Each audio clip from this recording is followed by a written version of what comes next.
thing. Okay, says I'm streaming now. Hey guys, we're streaming. Yeah. And we have awesome news. He's There we Captain go. Foley and I'm Commander Cockins, and one impromptu thing. We're both busy with our real lives, and then we couldn't be busy with our lives because something happened. We're going to talk about Foley and I'm Commander Cockins, And it was indeed glorious. glorious victory. Right, I'm going to post UVamp. Yes. So I got to say, first of all, it's Thanksgiving weekend here in Canada, so I've got some stuff going on this weekend. So I won't be joining Samuel tomorrow for the regular live because I'm not going to be here. I'm going to be with at a family thing. But he is going to take care of the short trek, talking about the short trek with Tilly called Runaway. I think it's called Runaway. Yeah, it's called Runaway. And he's going to give you his views on it. And then later in the week, I'll probably do a video on my own talking about what I thought about it, because I think our views are not exactly the same, but that's fine. So yes, we're going to let more people come in here, but really excited about this news. I'm pumped. I'm pumped. Can you feel the pumped? I can.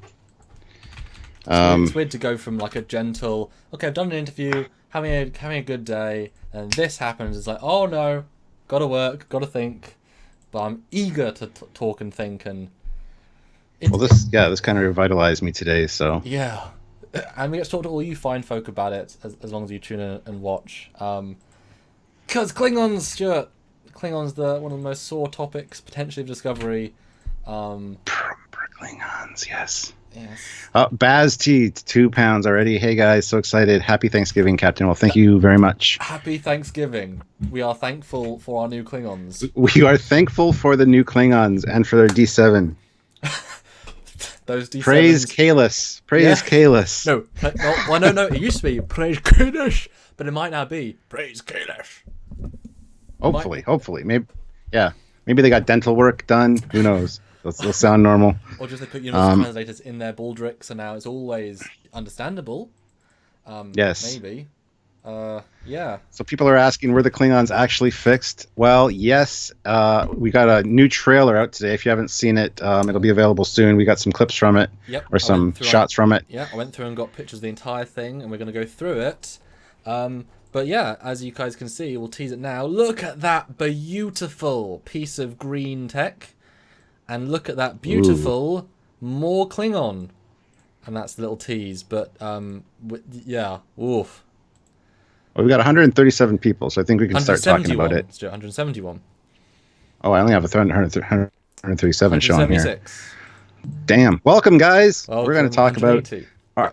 Well, see, and Discovery is one of those odd things. I get super excited about it, then I kind of get disappointed, then I get super excited, then I get disappointed. Now I'm back to super excited. Yep. But Stuart, so look, it's a D7.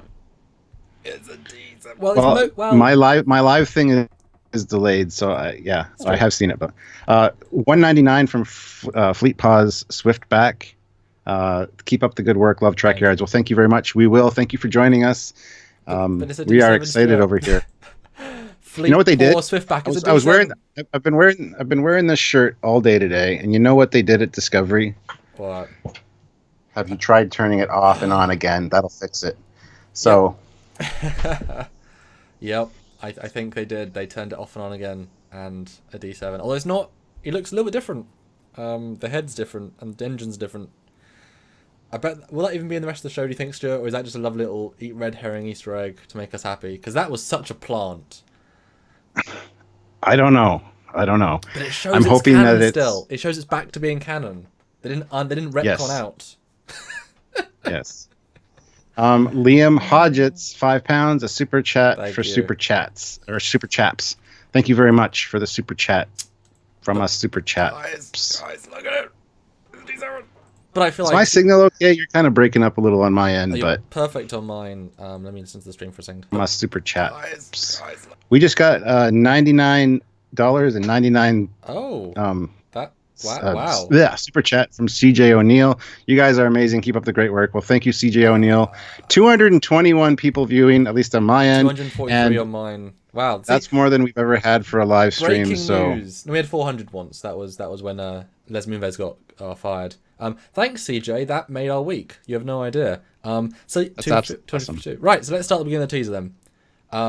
Nice space stuff. We know they're going to be in this asteroid scene. That's probably episode 1. That might be the entire episode 1 cool CG bit, just like we had the binary star being the first one. Already seen it before, but they got some nice visuals. Matt Deckard said it can't be called a D7 because obviously we know what those look like.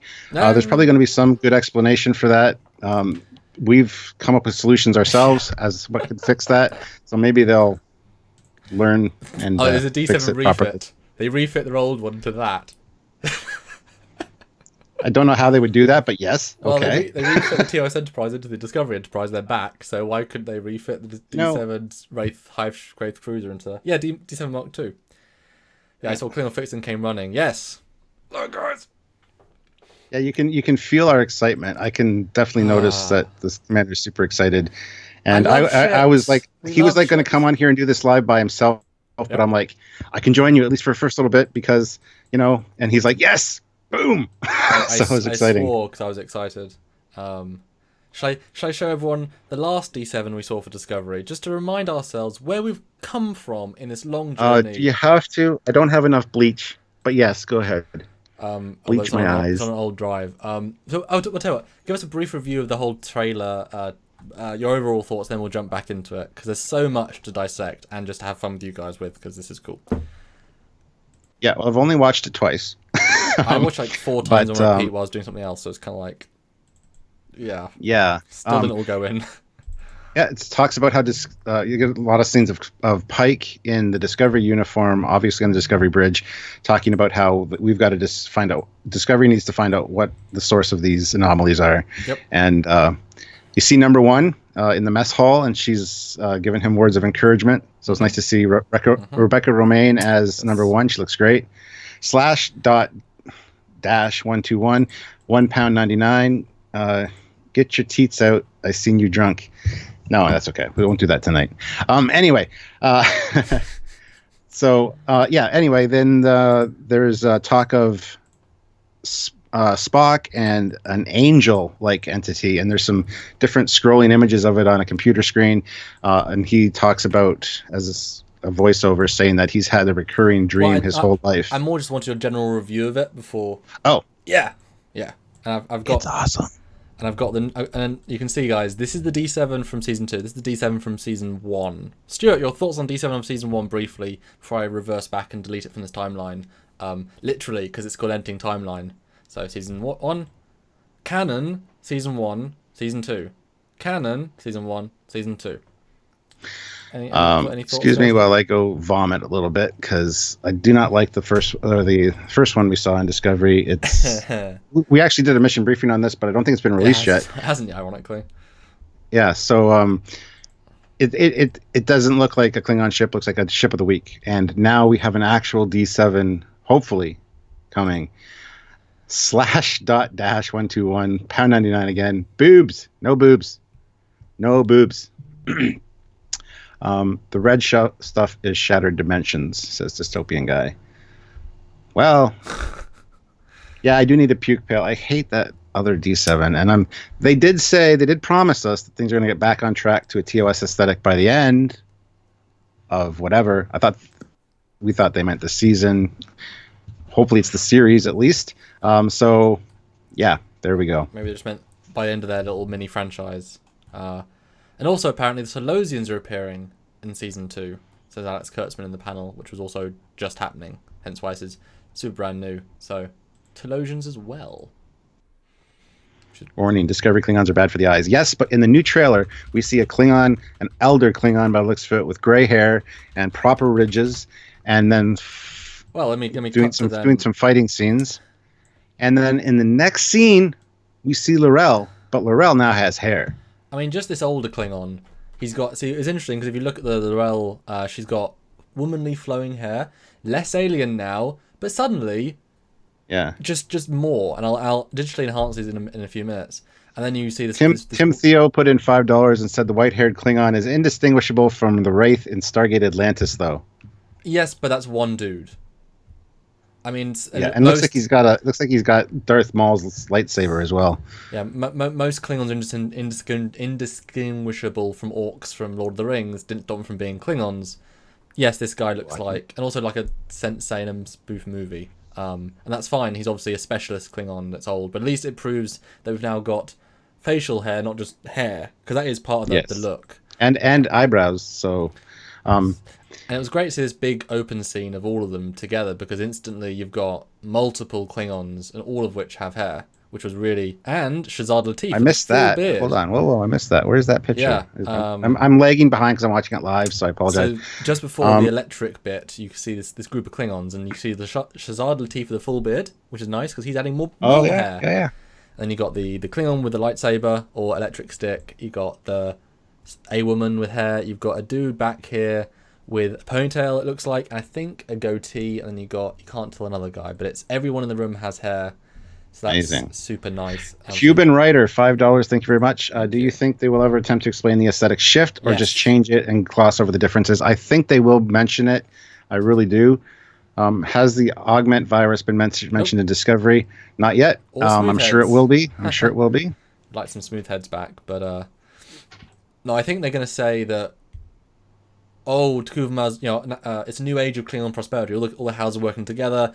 We're gone past the radical cult stage. The age of T'Kuvma's over. We're making a new thing. We're trying to get back to our roots rather than be radicals. And now we can all grow our hair. / the classic approach of TOS and TMP. They changed. Move on. Christian Huygens says the guy in the back is Chang. That'd be neat if they actually pulled some of those guys in.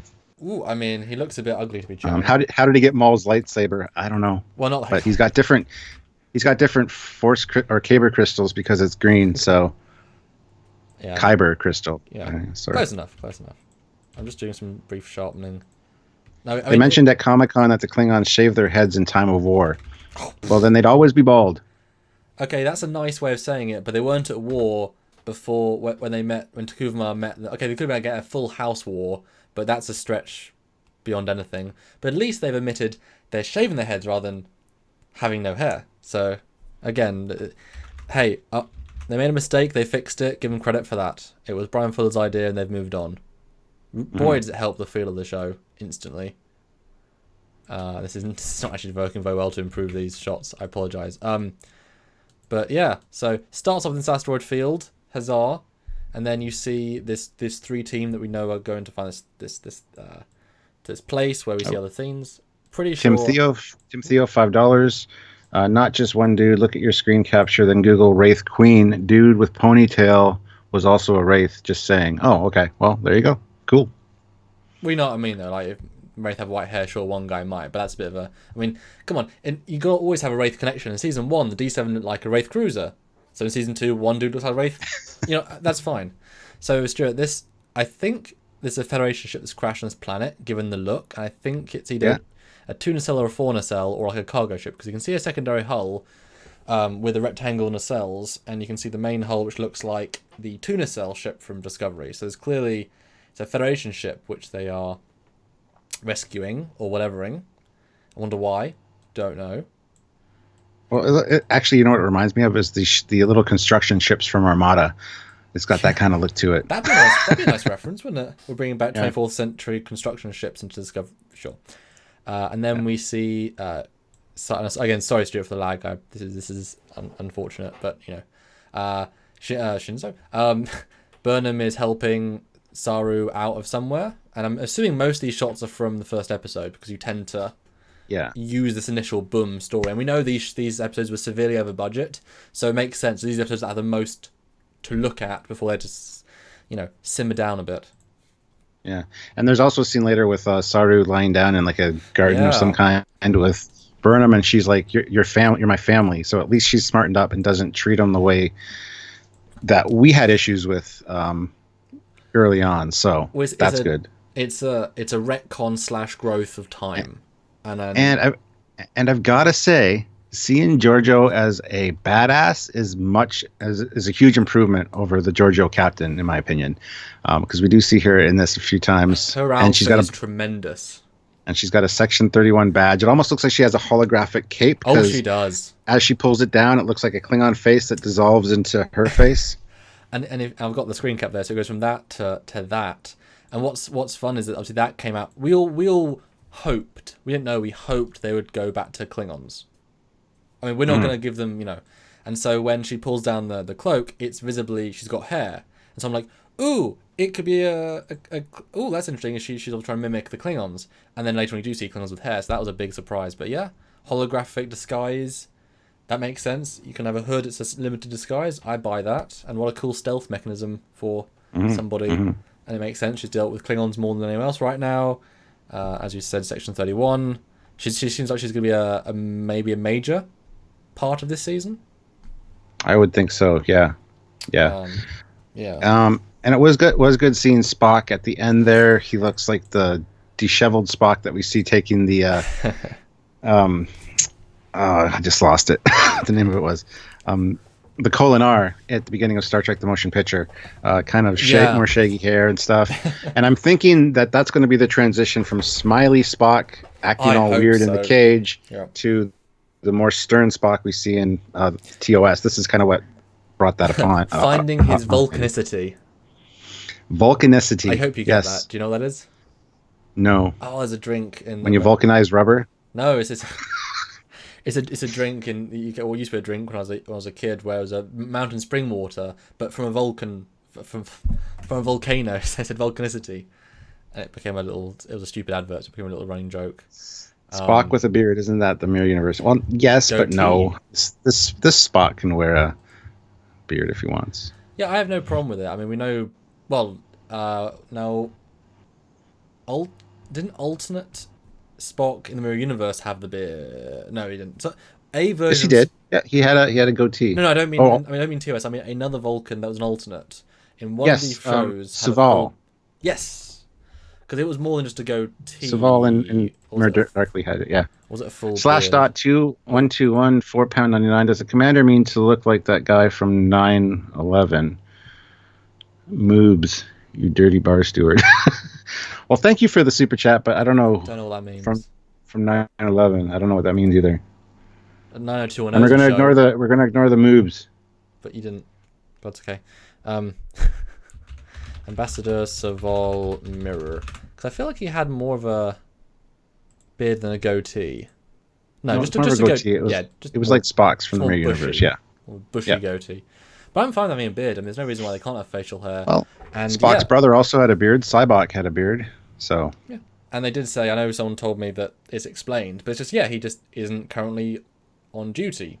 And you've seen him be disheveled before, as an example. But I have no problem with that. We see, I like this corridor shot at the start of the trailer, because it's now so colourful with the lights. There's blues, reds, greens and such, well, a little bit purple. So it feels more, if they go more TOS, it'll go more, if they go more colourful, it'll go more TOS.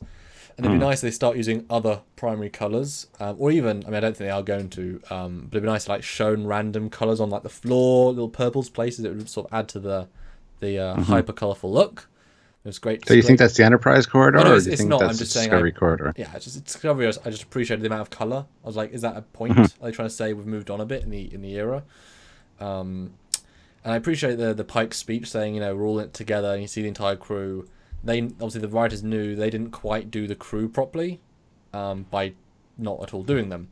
And Pike, how do you take Pike? He has so little characterization, beyond the simple stuff.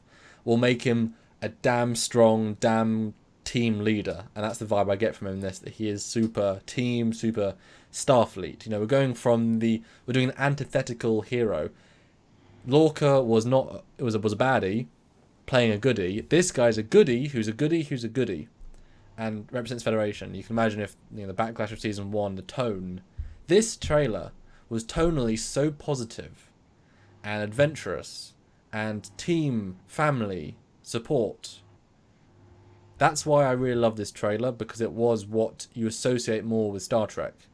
There's no signs of war, no signs of death, no signs of dark. It was intriguing, sciencey, positive.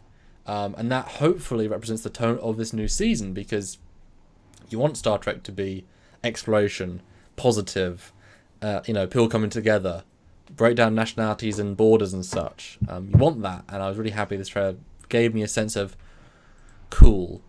That I liked. Yeah. Like I said, this kind of ramped me up again. They tend to do this with me. It's a roller coaster for me about Discovery. Like, I get excited about things and then I kind of get disappointed. I got to say, the short kind of disappointed me a little bit for multiple reasons, which I'll talk about when I do my live on it or my video on it. Yes, you should. I do love Tilly, don't get me wrong. She was great in that. There's some funny lines from her, but overall it was just... So that kind of drug me down a little bit, and now they released this, getting kind of what we've been talking about all last season, especially because we're ship guys. The D7 in all of its glory. I want to see it real, not just a computer hologram, but at least that it exists in this universe is good.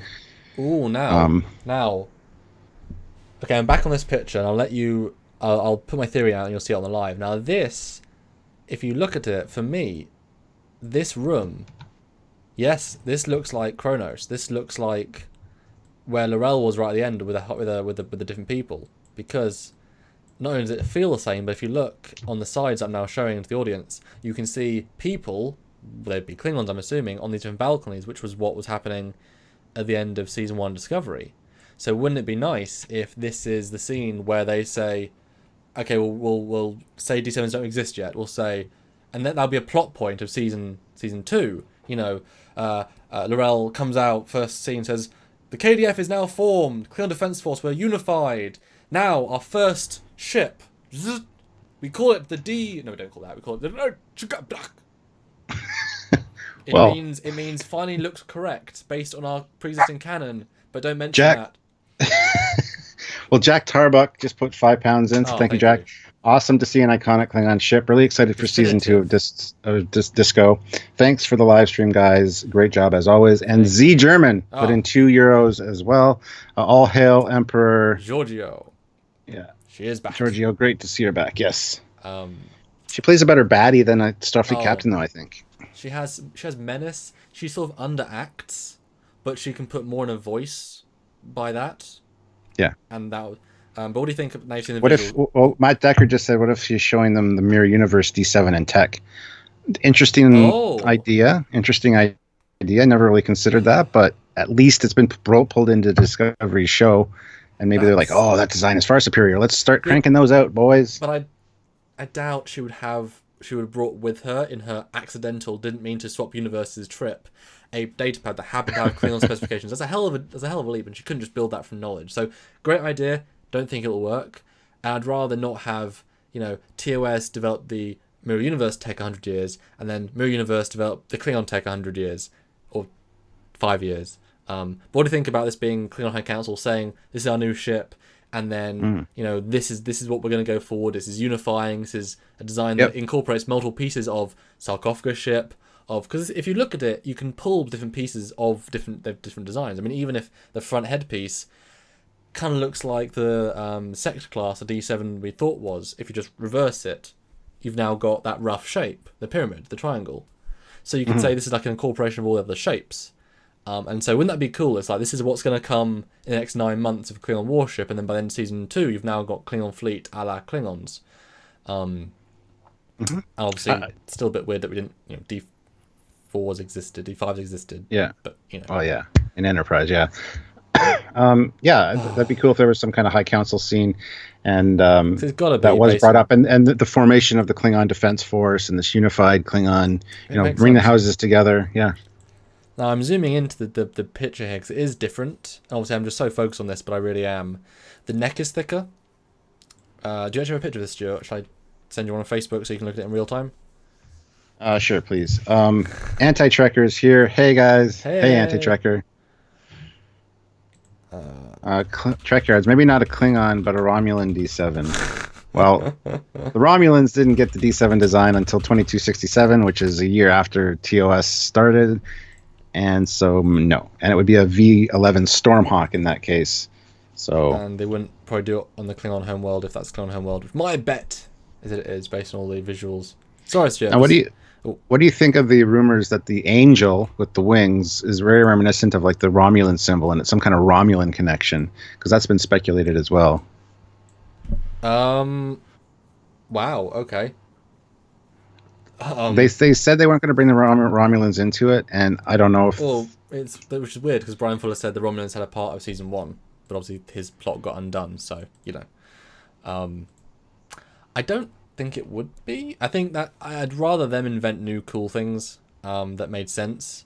Leave the Romulans for season 3, 4, 5, whatever. I'd rather. Molyneux, £1.99. Seriously, nicely done, boys. 500 viewers, nice. So yeah, we've hit our max.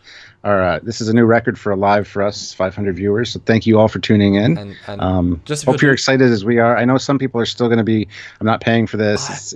Still isn't Star Trek, but I'm willing to give it a shot. And we are going to do the same thing we did with season 1, pull out the good and the bad. And this is some good stuff that we've seen in the trailer. So we are hyped about it. Maybe they can redeem themselves.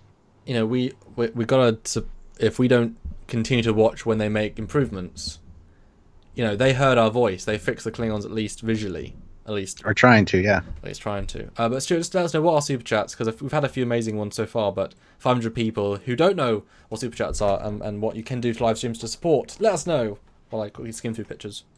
Well, yeah, super chats are awesome, guys. You guys have been really great in this one, so thank you very much. But yeah, they do help out the channel immensely, and we definitely anything you guys can help out with is greatly appreciated. Or if you just want to join our Patreon, you can click the link in the description of our videos. Head on over there, or Patreon/Trekyards.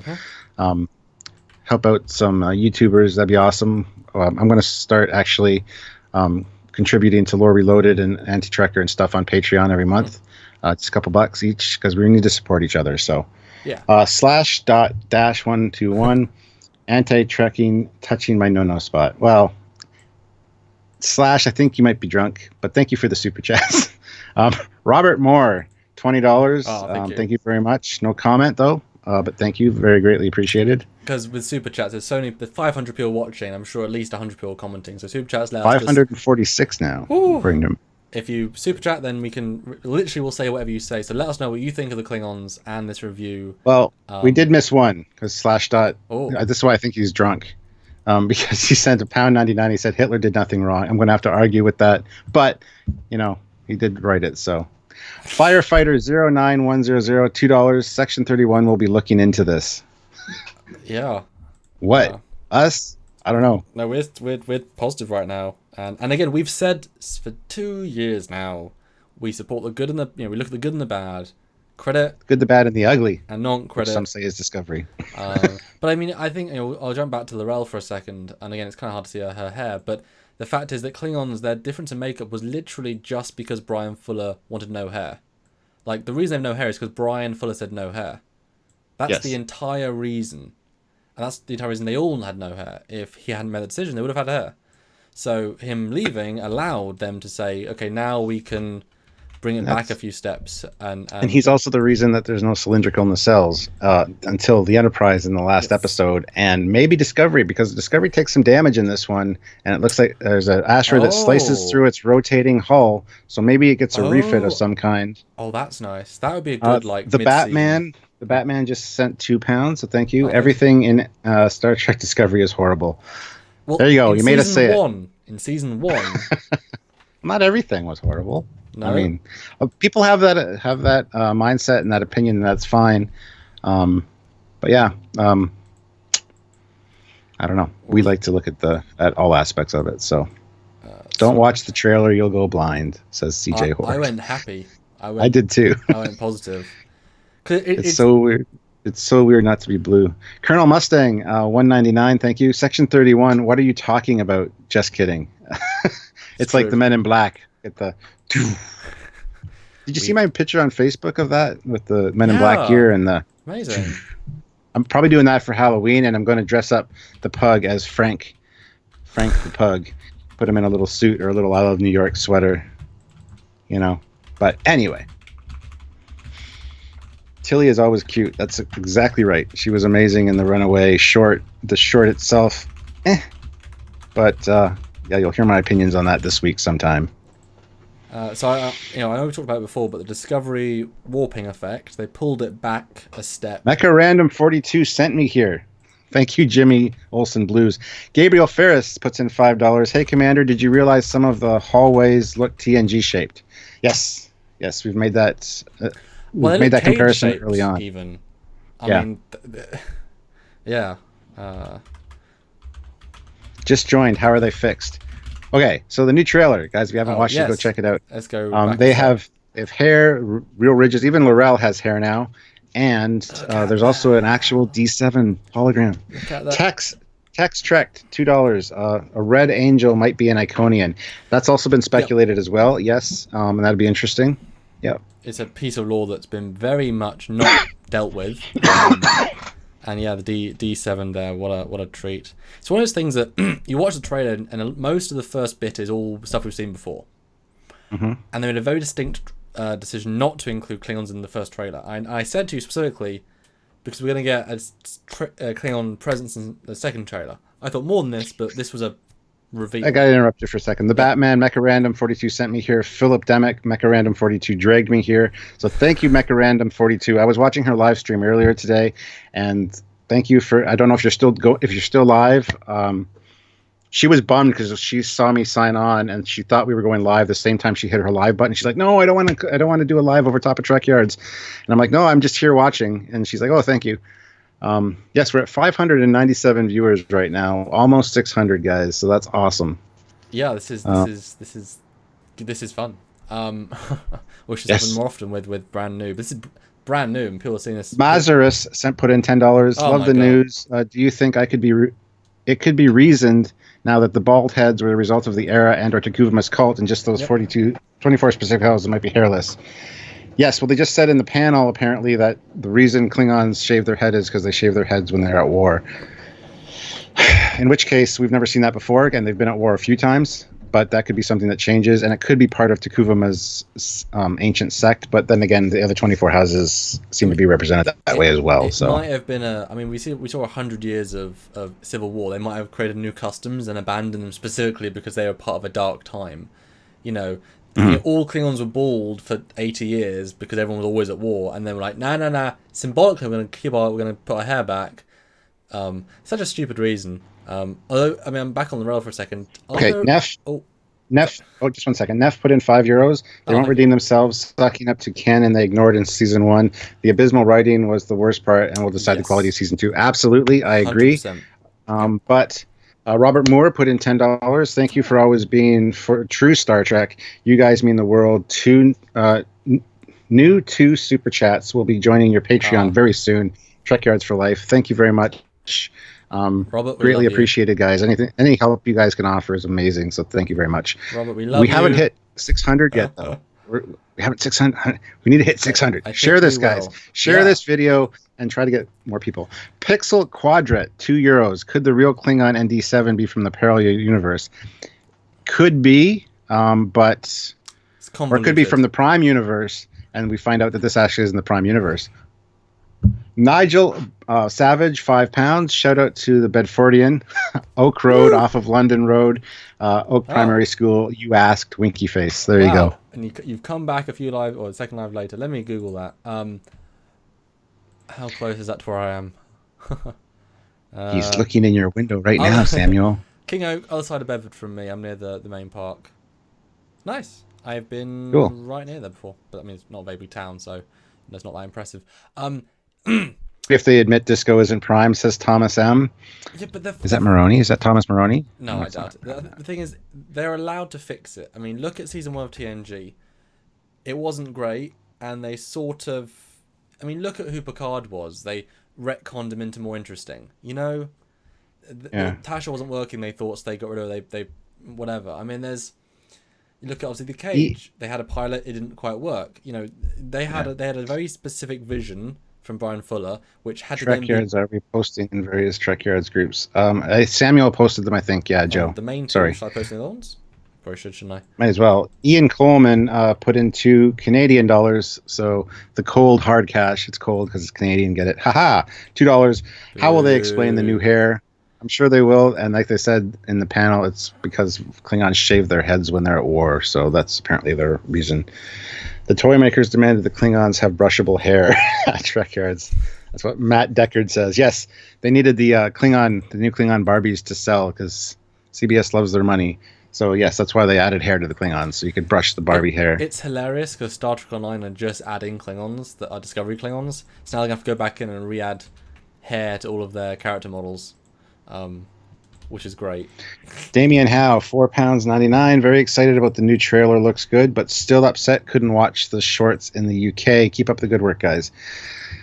Thank you very much. We will. And I enjoyed it because I saw the short on Space. It was free. Commercial free, too, because it was only like 20 minutes long. But it screwed the guide up, and it said Victor Frankenstein, the movie, was playing from like 8 till 10. So I'm like, I'm just going to record that. And then in the middle, there's actually Deep Space Nine, then the short, and then something else after. I didn't pay attention. But Adam Boots puts in £2. Klingon outfits look like fabric rather than armor. Which, it's all right. The ceremonial armor was nice, but it looks like your Lorel is wearing some kind of more comfortable outfit of some kind. Yes. And these guys, I mean, the actual armor, yeah, it's fabric, it's leather. Guess what Klingons used to wear? Leathery armory stuff. Yeah, I mean, instantly, it's more earthy, it's more real. Again, they're gonna. We knew this. They mentioned it already, and I think they mentioned it in advance. They're gonna. Molyneux put in. Sorry, hate to cut you off, Commander. Molyneux put in £1.99. Said we crossed the 600 mark. Yes, I guess we did, but we're back down to 598 according to my screen. So we hit 600 for a live for Trekyards, which is awesome. It's a milestone. Yeah, a couple seconds. Woohoo! No, I don't know what I was saying, but the Klingons. I mean, it's such a. They're allowed to go in. You know, they said they were redoing them. They knew that was one of their biggest problems, and also they know that if they can start pulling people back in, that's a good thing. So yes, they can't necessarily fix Discovery, fix the uniforms. They're not going to waste all that money in production. But fixing the Klingons at least allows them to gently retcon uniforms and the ships, because you can't change a species and retcon it as easily as just, oh yeah, we update our uniforms next in a year. You can. That's why we said the tech you can make sense of. Racial things you can't as much without it really being blown apart. Scuba 602, why do y'all announce each pay-in? It's not like we can't see it, because we appreciate them. We want to get their name out there, and thank you very much to anybody that does support. Even if you don't, we're trying to read some comments in the regular chat as well. That's the point of Z German. Yeah, Z German put in €2. Love the fact that they cast Rebecca Romaine as number 2 or number 1, if you want to call her that. Tuning 3434, Trekyards 609 at my side. Yep, 600. So there you go. We are. Here. Oh, slash. Oh God. Slash dot dash 121 £4.99. Now I remember Commander is turning to look like the guy from Brooklyn 911. Get your tit out. Get your haircut, Commander. Well, that's not very nice. His hair looks fine. What? Yeah, my hair's. My boobs. My boobs don't feel like coming out to play today. It's also Brooklyn 99, not 911.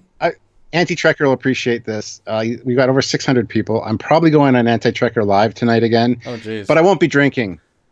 So you won't get drunk Captain Foley. What did you drink last time? I got plastered last time. I don't even remember the last half of the live, but apparently it was all right. And there's a clip of Lore Reloaded sent me this morning of me showing my boob. And he's like, "You sure? You know, either I'm going to release this live, or you can give me the passwords for Trekyards." And I'm like, "Well, yeah, I had fun, so I don't care."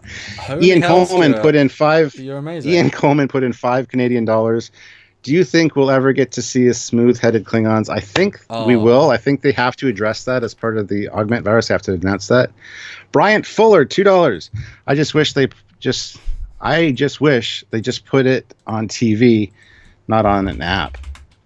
Well, like I said, in Canada here, it's Colonel Mustang, $1.99. It's Klingon, he says.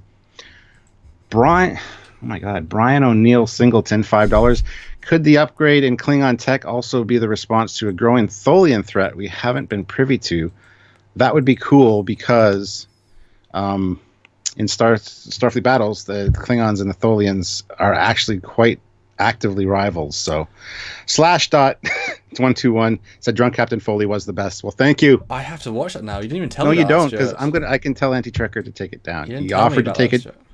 He offered to take it down download after it the now. fact, and I'm like, nah, it's fine. I had fun. Should I download it then? People, Save sure, it. go ahead. People say that Trekyards is boring and dry, and the humor is awful because it's dad humor. And if I only let loose like I do when I go to the anti-Trekkers lives, more people would appreciate us. So I thought, like, whatever. I let loose all the time. And my single lives that I do, and most of our live videos, I think we're more funny and engaging than on our actual episodes. But that's because they're actual episodes. And the dad humor is just part of the charm of the the bad puns and. Yeah, I mean, this is a unique medium. We get to actually interact, and you get to talk to us live, and we get to be bouncy, and there's no script, and there's no... I mean, we've got images, which is a great way of doing it, but no, it's... Drunk Fully was A+, AAA+++. Nah, it's not boring. Trekyards is not boring. Trekyards is great. These are all different comments. Have you been drinking again? No, I have not been drinking again. The next day, I felt... That Friday, I spent the whole day on the couch because I was pretty hungover. Oh, I haven't gotten that drunk in a while. I drank half a bottle of Crown Royal, and I didn't even realize I did it. And I'm like, damn. Wow. I must have been having a good time, and it was cool to just kick back and chill. I haven't done that in a long time, so. Back to the trailer. But I'm not an alcoholic. It's true. I hardly ever drink, so. So you see... I love your humor. You weren't even drunk when the Admiral got your shirt off that one Sunday. Gosh. Well, exactly. I even sent Anti-Trekker the picture of me wearing just a tie with no shirt on when I was with Sylvia. And he used that on the live after. Mullany, £1.99. Dude, I watch for the dad humor, never change. Well, thank you. That's part of the Trekyards formula when I'm writing a script. The opening always has to have dad humor, so... The trailer can be watched here. It says Pixel Quadrant. Oh my God. Anti-Trekker put in $5. Fact number 1, you showed your goods on my channel. Fact number 2, you now have over 600 viewers. Just saying, prove me wrong. Well, Anti-Trekker, like I said, with 600 viewers, I'm telling them to check out Anti-Trekker live tonight, starting at 11 Eastern Standard Time. I'll probably join them if I can. I might call in like half an hour into it, but I will hang out with you guys again. I'm not going to be. So don't look forward to that. Richard Kennedy put in £1.99. Trekyards is awesome. That is canon. Awesome. Yes. And Trekyards is awesome. I think a good summary comment how we're both feeling. Brian McFarlane. Trekyards, wow, I feel so much better. Now Klingons have hair. D7s are back. The Force is back in balance. It's amazing. Captain, if you want $500 super chats, get the Admiral. Well, she's upstairs. I might. Mecha Random 42 is here. This is an important day for Trek. Ooh, are you not bitter about the trailer? You're usually bitter about everything, Mecha Random. Go watch it. Like, there's Klingons with hair and proper ridges, and there's a D7, an actual D7. You know what's interesting? Thank you for sending people over here, by the way. You know what's interesting about this whole situation is that it is. I've said before, it's like Stockholm syndrome. The Klingons in season 1 of Enterprise, Klingons, Michael Westmore, boom. But you think they're kind of dull, not very interesting, whatever. But you never for once say they're not Klingons. And they don't get credit for looking like Klingons, or acting like Klingons, or having Klingon hair, or makeup, or costume, or ships. I gotta interrupt you. David C. says the commander is hot as hell, and Trekyards is awesome. Discovery needs to stop the holograms. Yes, hashtag stop the holograms. Let's make that a thing. Go to Twitter right now. Hashtag stop the holograms Discovery. That would be awesome. See, I'm going to do a live about this tomorrow to review that. But in my opinion, having it be a recorded message via intercom, via like a screen, would be much more powerful in that scene than interactive. So she'd be responding back to it, but she can't hear her.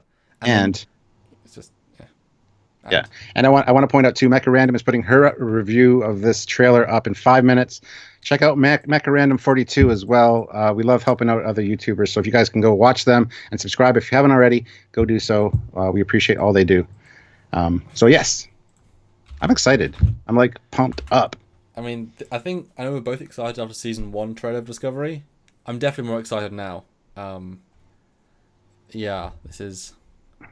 It's just nice when they do things right, and this is clearly for the fans, but it's like common sense stuff. It's David C put in $5. I'm sorry to interrupt your commander, but meant to send $5 with my last comment. Anyways, here you go. Thank you very much. Colton Anderson puts in $5. Dad humor has its place. Embrace it. That's right. And Trekyards is a place for dad humor, even though only one of us is a dad that I know of. So back to the trailer. And I love writing dad jokes for him. But anyway, continue. So we see that Spock's mum comes aboard, has a nice chat. We get more chemistry with them, probably. And then talk about the angels. 7, we get more information. You're right, it's clearly an angel. And then Spock's been seeing it for years, was the implication, that he saw it when he was young. Yes, he's been having a recurring vision or dream about it, yeah. Now, see, I have a problem with that, because in Doctor Who, they retconned the Master to have a drum sound his entire life, and yet never mentioned, never seen, never referenced, never important, never whatever. And then and then you think, well, everything he ever did is back to that, and it's like, oh, no. So I don't like the idea this might have like changed all of Spock from a young age. It also means the Discovery of the JJ version of Spock had the same angel thing. It's like it needs to be something really simple, really effective. But at the same token, I love the idea of calling out to him, because just like Vija did, he is obviously more in tune with stuff, cosmic stuff. And then Burnham sees Mr. one. Poshney, £5. Sorry. It's fine. This is £5 for Mr. support. I love Poshney. it. Captain, when you got drunk, your drink was it green?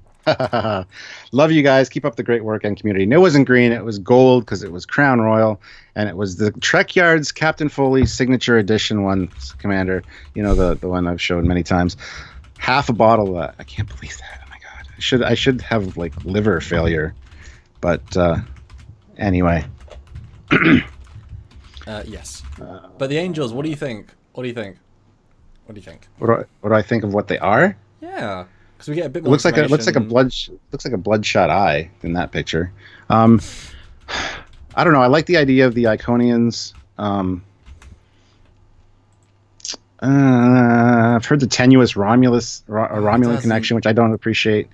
But we'll see. I don't know. I have no real thoughts on it, because it'll probably be wrong, to be honest. We need more information.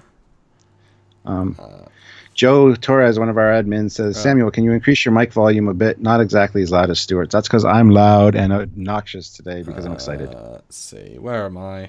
Say something, Stuart? Trekyards. Oh, yeah, you are, aren't you? Something. Yeah, you're Anti-Trekker, Trekyards. I was genuinely worried about you by the time you finished off that bottle. Well, thank you, Anti-Trekker. But like I said, I remember the first half. The second half, I don't remember. And then afterwards, when just you and I were chatting after we were off the live, I remember that. So, yeah. Oh, Cybewolf, he has the answer of what the angel is. It's Archangel from X-Men. It's a mutant from X-Men. Awesome. Confirmed. Well, they did have a Star Trek X-Men crossover comic, so you never know. And maybe Transformers will be in this season too. And Fox just was bought by Disney, and Disney owns not Star Trek, but they could have made a deal with Star Trek. So maybe it's now canon. No. Trekyards Anti-Trekker says Trekyards. It is obviously a real angel. Oh my goodness. Yeah, that was my no comment. This is why I don't read the regular chat, because it flies by, and it was obvious. Oh my god, stop. I lost it. Yeah, super chat to have your name heard. Well, no, it's Anti-Trekker. He's cheap. Okay. It was generally okay. It was obviously real angel and God, and the angels are going to bow down to Michael Burnham. Oh, see, he's one of those Mikey Spock. Michael Burnham is, Mary Sue that can do anything. Yes, this is what it is. God has come to say, Michael Burnham, you are too good for this universe. We must remove you from this universe, and all evidence are existing. And by the way, snap, it's now Prime. Goodbye. And that's what that is. So it's Q with a very weird costume. Yes. That's close enough. What if it's Organian? It's not. Obviously, there's no reason it would be. But what if it's Organian? See, if they do that, then that's a bad idea, because Z German, €2. The new bearded Spock looks like a wolfman. I would agree. Actually, yeah. It's a hell of a beard. I would say it's a pretty thick, that's long past stubble. Yeah, it does make him look a lot less like Spock, but that's fine. He's not. I mean, he's brand new. Spock. Preserver 90 Lancaster, who was giving me grief earlier today, said it's a preserver. It's okay, 90 Lancaster. It's fine. I got you. Preservers are good. Preservers are good, but we haven't. The thing is, we haven't encountered them yet. I mean, we didn't count them anyway, but that'd be a post TOS sort of thing. Yeah. Azian put in £2. Not an angel, it's Sauron. Good work, guys. Well, thank you very much. I'm glad we decided to jump on here and do this live. And yeah, It always helps do him. the Most successful breaking ever. news. God, you can imagine how we're going to do and how many people are going to join in when it's like after the episode comes out. Yeah. You got to tune into our live discussions on the Discovery rewatch that we're doing if you're interested. And season 2, we're going to be doing some good stuff as well And you for know that. what? So Instantly, the fact that they've admitted their mistakes and put haired Klingons in makes me appreciate season 1 more. That we can look at it and say, Stuart, only 6 more episodes of crap-looking Klingons left. Stuart, only 3 episodes of... Stuart, this is the last episode of crap-looking Klingons. How do you feel? And you were like, good. yeah, It's going to happen. Gavin bowed $20, I think, my Australian. goodness. So thank you. Thank you. I love nerding out with you guys. Much love from Australia. Somebody else said Robert Winninger said keep the humor as it is. My kids watch you guys, so that's appreciated. Yeah, there's a few people that have said they watch Trekyards with their kids, so and very important. Rustnickel Iron Guts. The fast edits of the trailer have me worried, but still hopeful. You don't cut that fast image if you have something more than cool visuals. See, I disagree. As being a video editor, I thought it was actually very well cut. It's actually very restrainedly cut. There have been films that was like, I understood all the cuts. They were very clear. They were all the same sort of scenes. It was actually very restrained, I thought. But they were trying to show visuals more than vocals and certain moments of strength of actors saying something, which I loved all of them. But yeah, then we get the D7. So I've sent you the picture of the D7, Stuart. So what do you see as being different? Yes. There are a few differences, as there should be. I mean, sure. What do you think? Well, as you said, I don't see too. It's actually, you know what it looks like? It looks more like a Katinga than a D7. Well, yeah. I mean, just because of the plating that's obviously on it. You couldn't go back to the D7s were smooth. Yeah, you couldn't go back to a DD7, but I mean, yeah. What do you think? A double D7? You say DD7, a double D7? I mean, yep. I mean, there's not too much different. There's a few different. The secondary hull and the base of the neck where it attaches looks slightly differently shaped, but it's very minimal. And these are changes I can accept and be able to swallow without gagging on it. And unfortunately, the D7 we got from season 1 is one of those things that you just want to spit out. So that sounded really bad, and just get your minds out of the gutter, guys. $10 super chat for Stuart's starting to work into porn, because I feel like he's starting his journey. No. So I'm going to load up, because I'm a fancy pants. Ian Coleman, $2 Canadian. Thanks for being so knowledgeable and entertaining. Well, thank you for acknowledging our knowledgeableness and entertainingness. So guys, let us know in the chat. Would you like... there you go. Would you like me to open up a real Katinga model from Star Trek and compare the angle exactly? So let us know. I want at least 5 yeses. Gareth Fairclough sent in £2. I get here to hear gagging talk. Oh my. Well, Gareth, you're late to this party. We got up to over 600 people for this live, so it's a record for Trekyards. So, see, now I knew it would happen. There's all these jokes about gagging and swallowing and all this in the comments. You guys are nasty, and people's kids watch this, so stop. But I might just sidestep it by getting people to say just yes for the Katinga. See? Yes, please, Commander. Yes. Okay, guys. Yes. Let me work it out. Wow, that's going to go on for a long time. Okay, so let's do a side live, and I'll do a video about this, or we'll do a video about this later. So that is a D7. Nope, I mean that's a Katinga. Now I'm going to load the Katinga model from DS9. Note, it was not the best model ever, but it's canon. Okay, slight distinction there, but I thought I'd mention it. Philip Demick is, oh my god, yes. So that sounds dirty as well. So please stop. Okay, I'm trying to find... I've never loaded Lightwave into this. So Alistair Morden, while you're figuring that out, Alistair Morden, $5. Theory. Red Angel appears in the distance, and Michael hears the voice of John Delancey telling her the fans hate her. LOL. As long as there's a Q finger snap and a universe change, and it's actually Prime, I'll be pleased. Okay, so that is the same angle, I think. Here we go. Some live light waving. So that's the... Damn, that's close. A little bit of a different shape on the head and the secondary hull, but acceptable. Very acceptable. No, it's great. I mean, you can see they've pulled in all the shapes from the back end. Actually, that second hull looks a lot more like the Discovery. The way those points are, a lot more like Discovery. It's even got the back push-out bit, whereas the normal D7 is not there. So they That's true. Maybe they invented D7 based on Discovery. Weird, but I mean, if it was the thing that solved the war, I don't know. Shashka Hawk, sorry if I say that wrong. €2. Discovery is an academy training video on how not to act. Season 1 was a holodeck program. Well, Enterprise season. A poorly written novel by Jake Sisko. I don't know. I've actually heard that before. Yeah, it's not far off. John Shields on Facebook. Commander looks ticked every time he gets interrupted.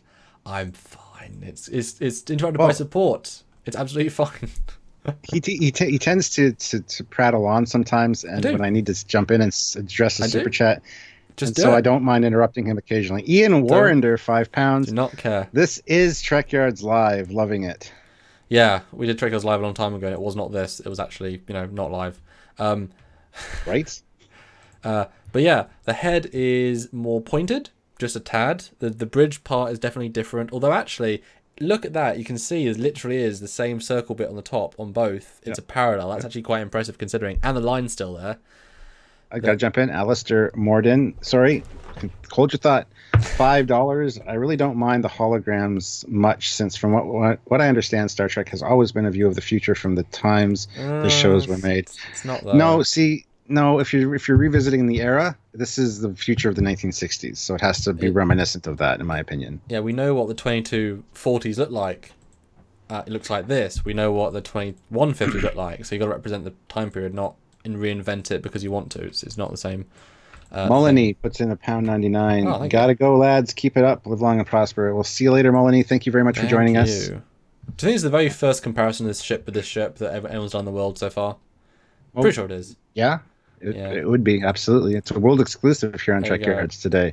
Speaking of, we should do more videos like this live where we're using these kind of models and stuff. I just wish more people would tune in, guys, because we need your support, and these super chats are amazing. They let us do things like this, so keep supporting, keep doing. Look at that shiny Katinga. The neck has definitely been bulked up, and actually, if you look subtly, I think the way the neck is on the new one has very slight slices sticking out on the neck, like super slight, like panels, like ever getting thicker panels, which is reminiscent of the other one, but thicker. Thanasis Geronimo's Commander, what is the top view difference of a Katinga and a D7? We've done a video on that. There's not much of a difference, but also the problem. Tim Theo, $2. Should I save convergence questions for our next chat? Yes. But that's awesome. Yes. I want to do a convergence stream next week if you guys want to know about my fan film, which would be great, but not many will turn up. But that's okay. I'll still have questions, so save them for then. Tim Theo. Yeah, Tim's great. I see him all the time. No, it's weird. Cameron Lowe, $10. I'm sorry. Oh wow, $10. Don't hit me. I will not try to. Disagree. Roddenberry always wanted it to be our future, not the future of the 1960s. Trek loses its meaning if it's not our aspiration anymore, just some other universe. But most Trek was made after Roddenberry, so unfortunately, yes, but also no. You've got to look at the canon. You've got to look at. We know that the Third World War didn't happen. That was our future. Didn't happen. We know the Eugenics War didn't happen. We're already past that, so it can't be our Earth. It's an alternate Earth. It's pretty in there. Yeah, not much debate about that really. Yeah, and the fact that they redid it so faithfully in DS9, TNG, and all the other Enterprise, it's obviously that's the prime. So. David Bissig, $5. Can't believe the Klingons look like Klingons again, and they have hair. Sad that I'm thrilled they are finally meeting the bare minimum standard. We talked about that earlier, kind of the Stockholm syndrome. They've done so much wrong that when they do something, oh my God. Gareth Fairclough, £10. I think the holograms. I just want to talk about D7 for a second too. I think the holograms would fit TOS if they added them to the TOS cage aesthetic as well as make the displays, etc., more meaningful. No random blinky lights based. It would work great. So there you go. Now continue with. Sorry, the D7 is tricky because it was a physical miniature, never made in 3D, long before 3D time, and then when they made it for Trials and Tribulations, again before CG, they built their own custom version. They didn't use the original miniature, it was not with them. So the shapes are tricky. It's only based on interpretations based on Franz Joseph and such. So it's tricky to get a perfect D7 given there is very little perfect reference. The Katinga was then made, much better reference. It was meant to be close to the D7 but not identical, and then the CG model was based on that. So I couldn't show you a perfect D7 because there's never been a perfect 3D D7. There is no top view of the D7 that I know of from the original miniature. So yeah, although they're very similar. Is the summary. There's your answer to your question. Yeah, and yeah, what do you think about the much smaller engine module? It's clearly... They're very reminiscent. They're very reminiscent of the Romulan V11 Stormhawk, which is the D7 version, the Romulan version of it, where they had smaller nacelles for FASA. They replaced the Klingon nacelles with smaller ones for the Romulan V11 Stormhawk. So that's what they look like to me. That's actually what the ship looks like to me. Maybe it's a Romulan ship. Maybe it is something from the future. Maybe that Section 31 got their hands on. Who knows? Because we know that the treaty exchange doesn't happen until 2267. So, I mean, I guess Christopher. Go on. Christopher Dallin, $5. Dallin rhymes with pollen, so Christopher Dallin. Since when do Vulcans have facial hair outside of the mirror universe? Every time we've seen them since TOS in the 60s. TNG. Yeah. Mm-hmm. Do they? I mean, I'm pretty sure I remember seeing them occasionally, but don't CJ O'Neill, $4.99. Just to interrupt Samuel. Oh, Samuel, talk. Say something. Hello. No, like say something like about the Klingons' facial hair. Yeah. Maybe they don't have facial hair. CJ O'Neill, $4.99. So I feel like they did have at some point facial hair. There you go. But I don't. Cybok has a beard. Yep. I don't know. Yes, Cybok, the brother of Spock, who we had never heard of before, nor again. No Vulcan.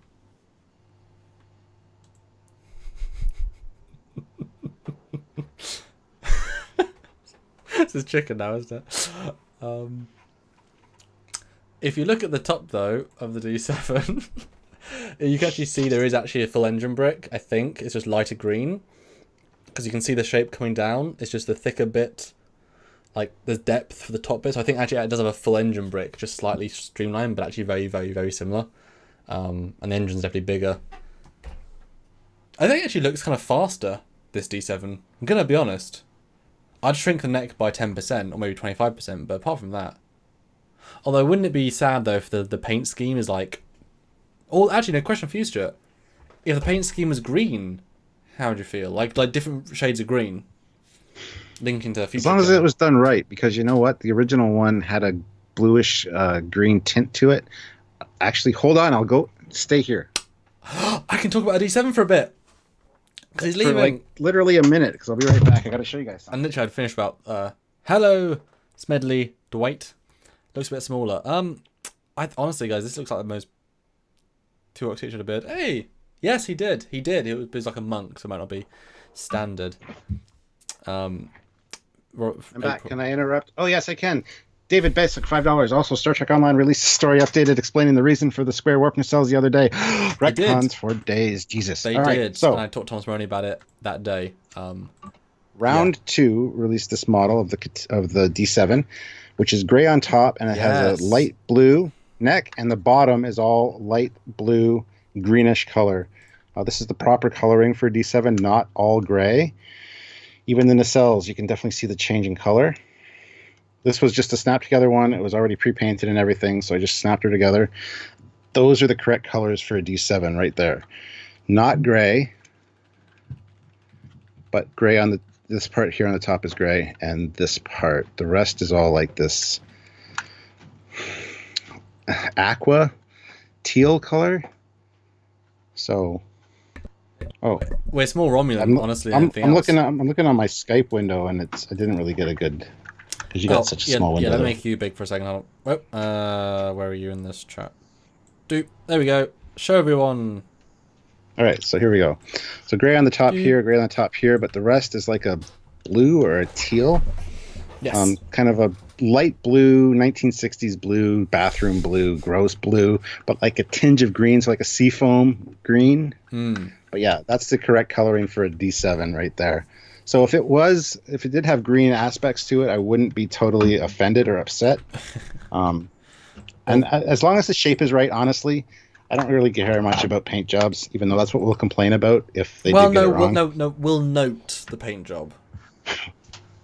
You'll note, I'll complain. Oh, okay. No, I'm just kidding. I'm just I kidding. mean, let me load the Eagle Moss version of the D7 because you say paint job. This is the newest licensed D7, the most official outside of the remastered 60s one. So let me just load that in so you can have a look. I'll do a D7 comparison. This is done, finalized by Rob Bonashoon for the Eagle Moss magazine. He even sort of retconned, redid a few lights for it. Yeah, Rob Bonshun knows this ship He inside and out, the D7 and the Katinga. So he's a fan. yes, Let me load in a different version so you guys get to see Katinga. Oh, that's my webcam of the Katinga in D7. It's window the capture. paint chart says Robin's Egg Blue. Yes, and Robin's Egg Blue is actually used on the refit Enterprise quite a bit on the strongback and a few different spots on the struts. I actually have Robin's Egg Blue in my paint lineup. I This doesn't feel like Robin's Egg Blue though, but I can see it. I can see it being called that. But yes, Robin's Egg Blue is a close match for sure. Yeah. Okay, so the Canon, well, license D7 is very much a grey.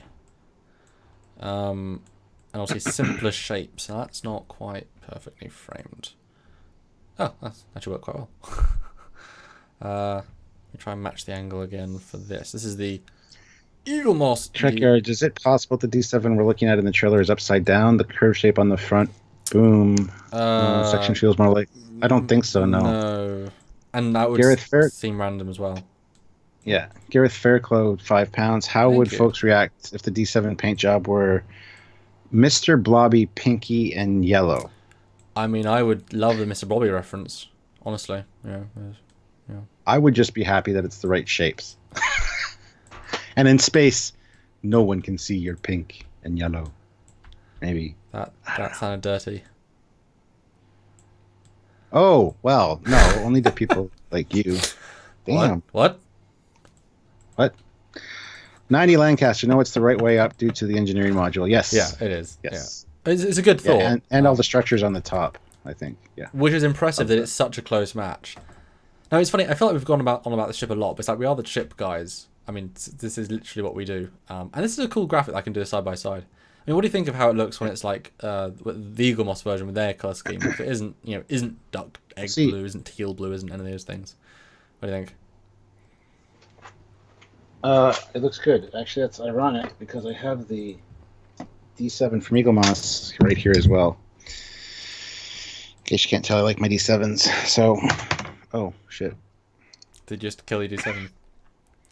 So, yeah, here's the, and it is all gray, yeah. And obviously that's the same model. Yeah, it's based on the same model paint. that this is built from. So, Yep. That's really cool. Yep, bit surreal, eh? Yeah. And there you can see different shapes there. The engineering hull is, or the engineering section is much smaller on that little hologram. Much more Discovery-like. Seriously. And I'll load up Discovery in a second as well. That'd be a fun little comparison. I do think I prefer that boom, though. The aggressive, sharp one. It's kind of... it links to the Negvar as well. Well, it could be that this is a D5 or D4 as well. This doesn't necessarily have to be a D7. Oh, that's interesting. Well, it or like a D8. It has to be a D6. It has to be a D6. We've got D5, we've got D7, D6. But I think I like my idea of it being a brand new. We're launching the D7 class as a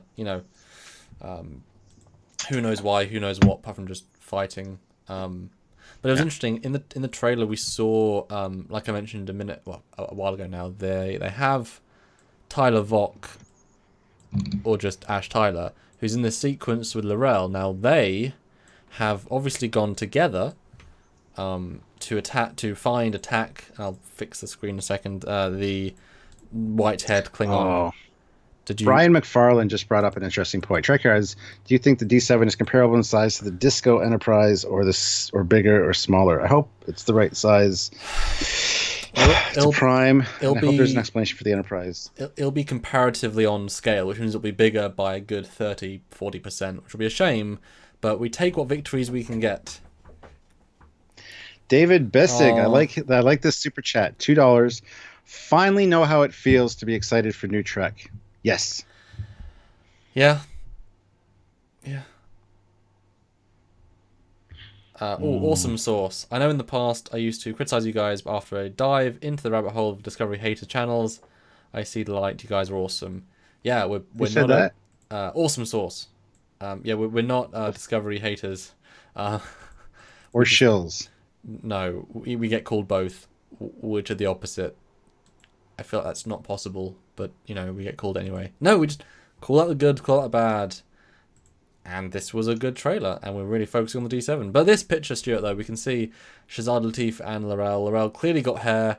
Now, I will say, one thing I noticed is that because of the enhanced makeup, and then the big, chunky hair, their heads do feel really big. That is a chunky feeling head. They can't, it's a full mask.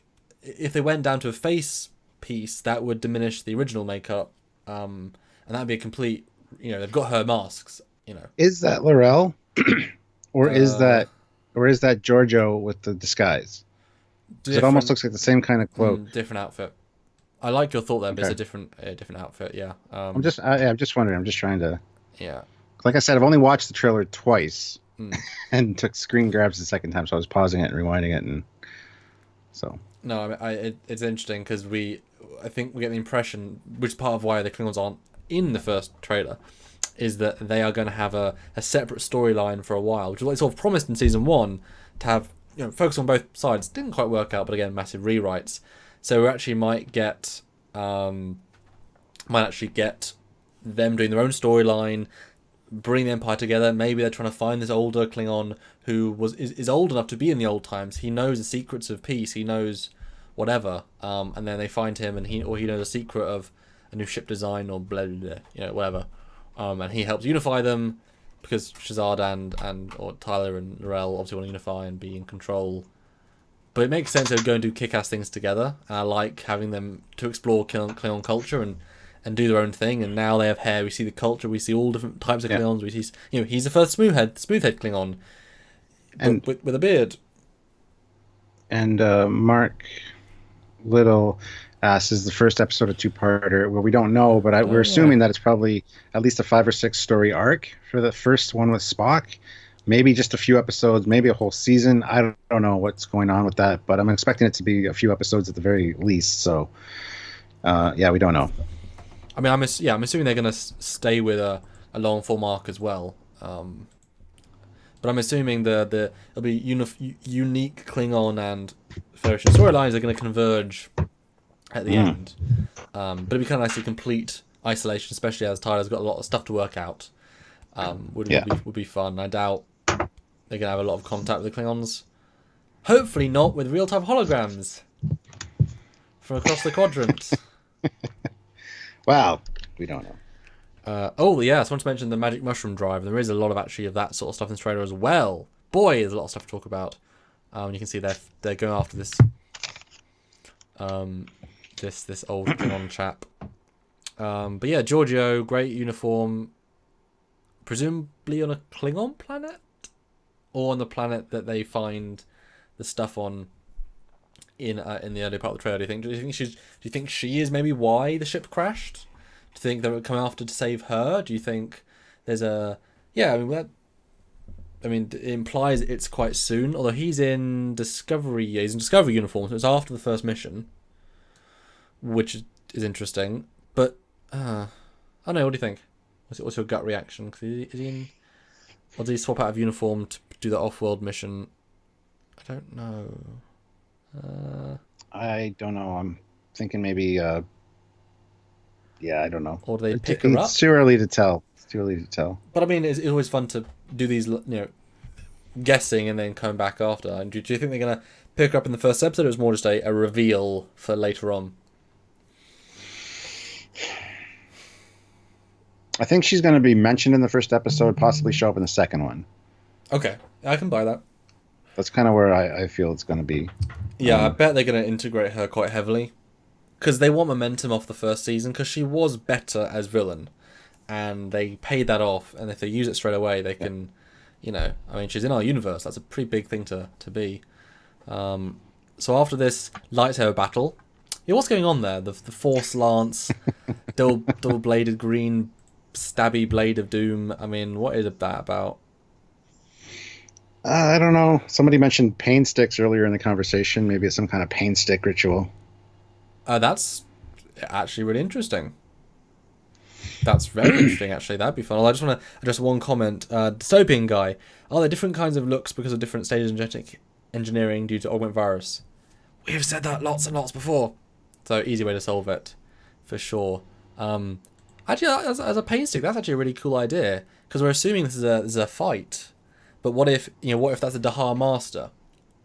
And they're coming to bring him in because he holds honor amongst all 24 houses. And to prove themselves, he has to... Because it seems like such a strange weapon. It's not very Klingon norm to have a double lightning staff. It's very Star Wars-esque, so I don't know. But if you look at her face, I mean, she's with Shazad Latif, and she's also wearing something casual. Now, also, they're cutting between green and green. She might be wearing a different uniform, we can't tell. But it doesn't feel as if she's being attacked in the same way. So pain stick would be really nice there, actually. I'd love that. Yeah. Nice reversal. Steve Martino sent $2. Hi, Steve. Are holo calls made from a holodeck phone booth?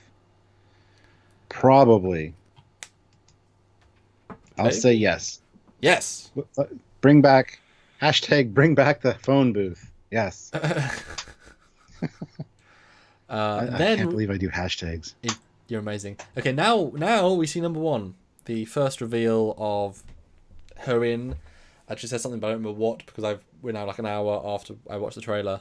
Damn, that uniform looks a bit better. Just smart, crisp. Collar's doesn't look too bad in certain angles, because you can't really tell it's a bad collar there. I think that'll be it'll be different depending on what you do. You know what's funny? There's a TOS fan film called Ghost Ship. And they're an interesting alternate reality where they're using JJ-verse, some JJ-verse uniforms, some TOS. They're using JJ-verse Command Gold, but the Beyond style, with the white badges, the Silver Discovery. Very similar to this look. Very, very similar. And now you know, and knowing is half the battle. Trekyards! That's going to be a new thing. I'm telling you.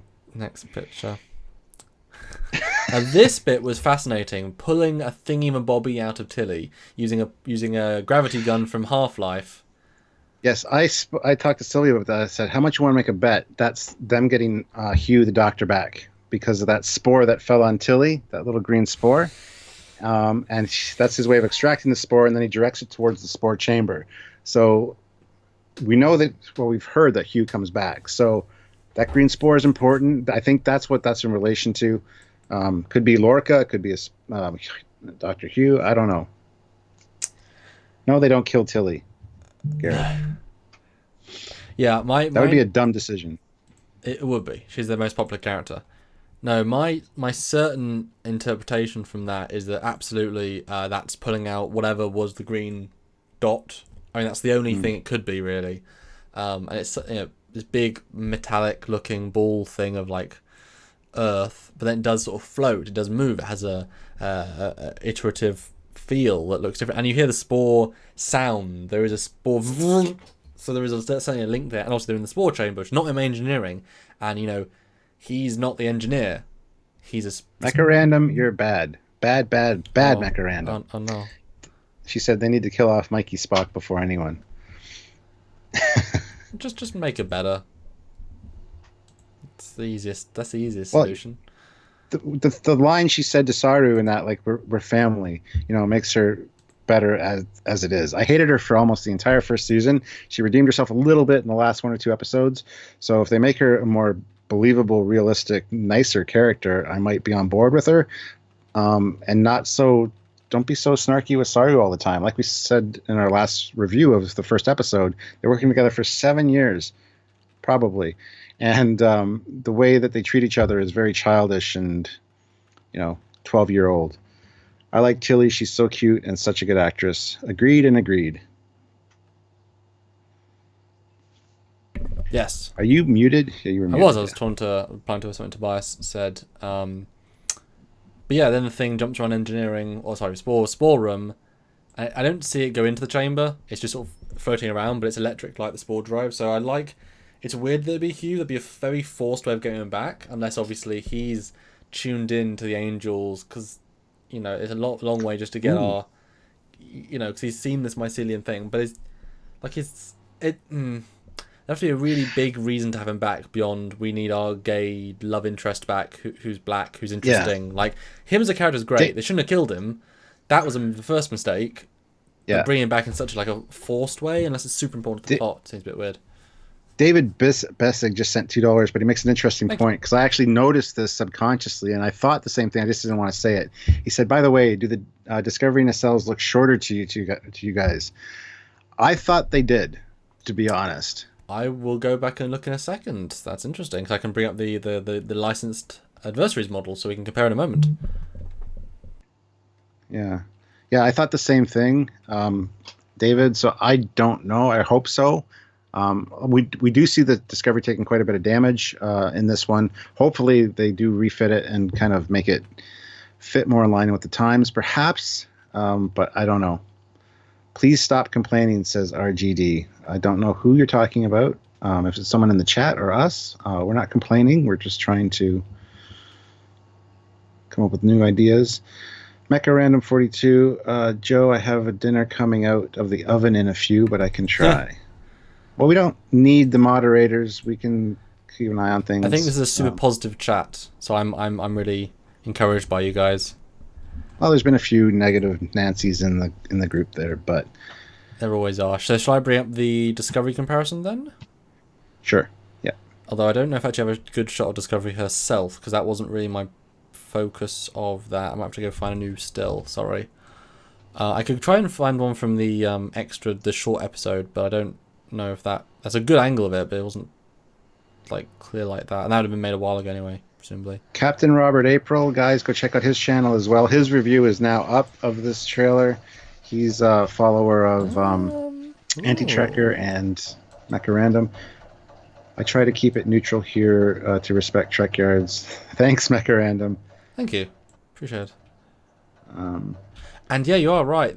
Well, okay, it doesn't actually the hitting the saucer does kill the first ring. Is the first ring that spins, or is it the inner ring? It's the outer ring? It's the first ring. It's the outer ring, yeah.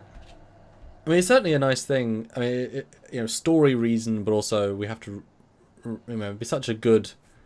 it doesn't admit defeat. It's like, we're going to have a really cool action beat to really damage the ship. That's awesome.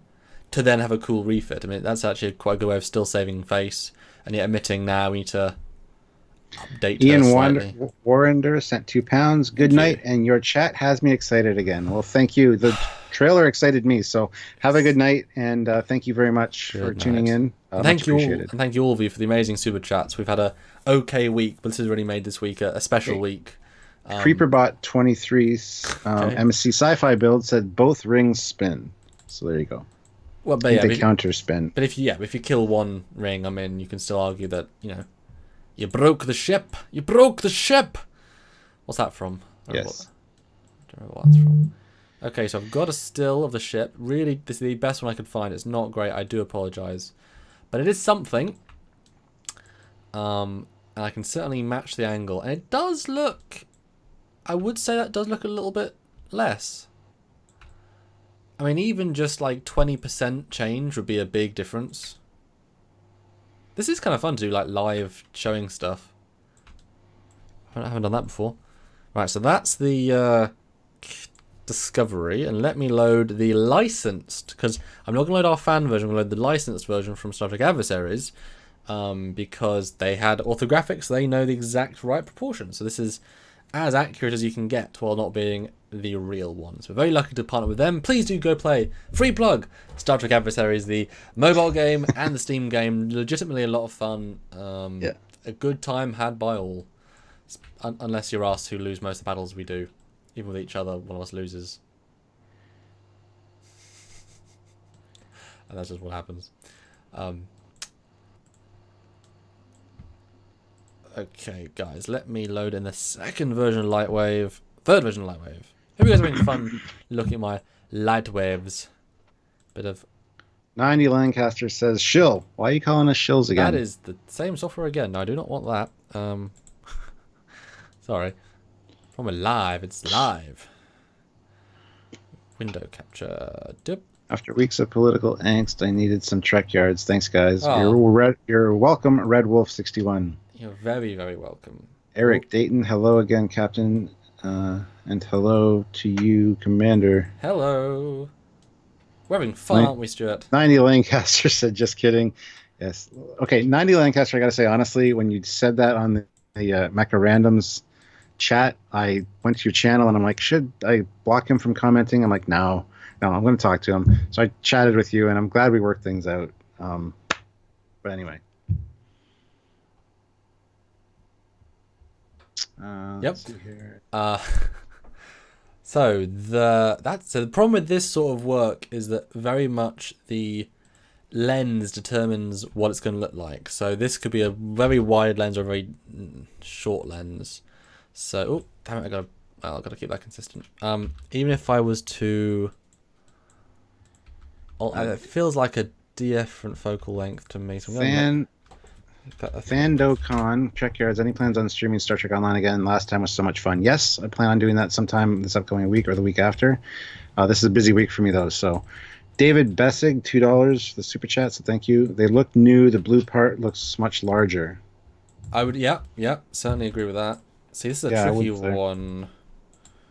Because it's, again, a really weird angle that... It looks like they changed the impulse engines, too. No, they're the same. You can see in other shots they're just out of focus and far away. No, there's the same. That's tricky. Because the engine's got to be... Because the engine... This is what we do. This is what I have to deal with when I talk to him behind the scenes, guys, because we're comparing stuff and discussing things, and it's like, he's getting the angles already. So this is Trekyards behind the scenes. But Billy Plays Show sent $5 Canadian. I wonder what Spock's role will be in the whole of things. That's close. It's hard to say, but it's probably going to be pretty... Oops, you can't actually see my picture. Pretty substantial. Maybe Burnham sacrifices herself and she's never mentioned again because of it. I don't know. Right, Stuart, what do you think? Is that pretty close? Well, I'm delayed, so hold on. I'm not delayed mentally. I am just delayed on the live stream, but maybe a bit of both. See, guys, exclusives here. While I'm waiting, Captain Foley, will you do a Halloween video again this year? Very likely, yes, I will. Yeah, see, the blue element looks different, but it could just be... That's hard to say, man. Yeah, my angle's not perfect there, obviously, but it helped that you can see there's an engine, there's a nacelle in front of an engine module. I'm definitely using the wrong focal length, because that's shuttle bay. But the thing is, the shuttle bay looks much bigger, and you can only get that if the engines are smaller, because then you have to be close to the ship. I think those engines are smaller. I think they are. They look a little smaller, yeah. And I noticed that subconsciously, and I thought, I wonder if that's worth mentioning. I'm like, no, I'm just going crazy. I'm just wishful thinking. But I'm glad that was brought up. Because also the glowing bits looking like they're going until the end, which would be a nice link to TNG. And actually, to be fair, other like Shinjo and stuff, they have more glow bits. Because if you cut off just that end tip, that would cut off a good 15%. And I think they might have cut off some... it's tricky, but no, that does look thinner. Less big. And if you just... But that's so frustrating, because, I mean, Eagle Moss, all those guys put out models. I guess they could put out 2 now. It's like, Discovery Season 1, horribly proportioned. Discovery Season 2, much better proportioned. But you know what? Justin Lin said, I'm going to blow up this damn Enterprise design to put my own one. David Bessig throws in $2 and says, go to the 48-second mark on the trailer and look there. Okie I guess there's doke. another view. Okie doke. I can do that. Um, Oh yeah, that is easy to miss. Well, that's a good view. What's his name again? Sorry. David Bessig. Thank you, David Bessick. You are and he super chatted to get us to know that. What a lad. What a lad. He super chatted quite a few times, $2 each. So and he usually does. He's usually on our lives. So thank you very much, David. Are a savior, a hero among men. That might be going too far. Let's see the picture. I'm waiting. It's like a 3-prong system to get into this software. But you know what? I'm waiting. And it doesn't change the fact that I'm waiting, Samuel. Captain Foley is life. Let me sharpen it as well. See, somebody trained well. Such a. I can't swear at you, Stuart. It's terrible. Well, this is how our banter all the time when we're behind the scenes, just chatting with each other. So you get to see us, our real interactions. Well, they're always real, but this is very much this because we're exploring. We don't actually ever do this sort of exploration live, looking at models and stuff. See ships, guys. Captain Foley going to keep his shirt on for this stream? Yes, I am, and I'm joining Anti-Checker later tonight. Probably, I'll keep my shirt on for that as well. But if you guys have been scarred enough, $100, he'll just rip it right off, like the Hulk. But one person, 100. It's got to be in a single person. So there you go, Stuart. Actually, I did a good job with the other angle. So there you go. That is exciting. Well, I'm still waiting because it's delayed. Okay. It's so. Yeah, that's the scene. Yeah. Yeah, I didn't notice that from the first one. It's problematic though because if you look at the end of the blue grills on the normal Discovery, there's quite a lot more, and you just wouldn't be able to see that. So that's really tricky to guess where it ends. Z German sent €2. We're waiting, Samuel. Hello. I'm doing it. I'm doing it. Confirmed they are shorter, says General Jack O'Neill. Confirmed by who or what? Sorry. We're not confirming that. Don't quote Trekyards as saying that. Oh. Although if it's true, confirmed. World exclusive. Oh. They fixed it. Now that's interesting. That's interesting. And Stuart can't tell what I'm seeing, so he has to just assume that what I'm saying is interesting and not just saying it for the sake of it. So you're right. See, it's great. Everyone gets to experience it at the same time as Stuart, despite me talking to him live about it. That's funny. Now, is it diving? Is that why it's? I'm trying to get the angle, but it's not. That's the view from the bottom of that's the bottom of the ship, for sure. Oh, okay. Thanks for that. Didn't realize. Yeah. New lights on the upper hull. Well, no, that's from underneath the Discovery. That's why it looks like that. Samuel's going to flip it in a second, I'm sure. Yep, already did. That actually does help with the angle. Good job, Team Trekyards for the win. And this is when we do our size comparisons and stuff, and we take a look at stuff we've seen. This is how we do it, guys. We discuss it. We walk through it. Samuel does all this fanciness. David Bessick put in $2 again. Can I take credit for this discovery? LOL. And you didn't even put pardon the pun, because this discovery. Well, sure. Even though I noticed it as well, I just didn't say anything. I didn't. Now, I'm trying to recreate the They're like 5% shorter, says Lazarus. No, they're more than that, I think. I'm trying to recreate because the seeing the Bassards are quite tricky on the normal model because they're very thin. Can you see it on the screen or not? Oh yeah, cool. Yes. Okay, it's roughly the right. I mean, that's really interesting. The body also looks stockier though. Like it looks. That's also my angle though. I haven't. Okay. I feel like I shouldn't have gone that far down, but it's the only way to see the glowing bits. Like if I do that, if I go up even a bit, you lose the grills, and I couldn't tell. But if you see the grills, they do go almost all the way to the back. That's certainly longer than these nacelles have them. I mean, heads and shoulders further. So I think they've cut it down by a good 20%, maybe, Stuart. What do you think? Yeah, I'd say 15-20% maybe. And it looks much better. See, that's must have been what I saw because I knew I thought they looked shorter. Oh, actually, yes. Stu, get that shirt off. No, stop, Garrett. Stuart confirmed. What? They are shorter, and they've changed them. They've swapped a little detail around. How do we know this? 1 second. This is fun. This is, the joke about live is that we get more people watching. people get to enjoy after the fact. We get more donations and more support, which support the channel a lot further, and you get to see the process. And it's easier for you to make, because you don't have to edit and spend extra time. Yeah, don't have to spend 6 hours doing editing. So this is great. All right, okay. So this is the a few seconds later. Does anyone know what time Anti-Trekker is on tonight? Yes, he's on at 11 Eastern Standard Time. So boom. Right. Watch. Right now, as you can see, there is, even though it's so annoying, Stuart. Okay, I'm still on. I'm doing a new frame. Oh, it's tricky to get it in the right place. That's not working. Okay, so as you can see, Stuart, on the Discovery, there is in fact glowing pieces on the back of the nacelles. However, they are the other way round on the normal Discovery mesh, which means you could not see them in this bottom view. However, you can see at the back of the nacelle, each of them, there is a glowing piece at the back, and there's nothing else that is there that would cause that. I mean, I guess you could say a blinky, but I don't buy that given how big they are, and it doesn't quite work for me. So if that is the end of the nacelles, and they've swapped it so that the back piece is similar to the... Because there's 4 or 5 other Discovery ships that have back slanted pieces with just lit. They're just lit, yeah, which would be very similar to this.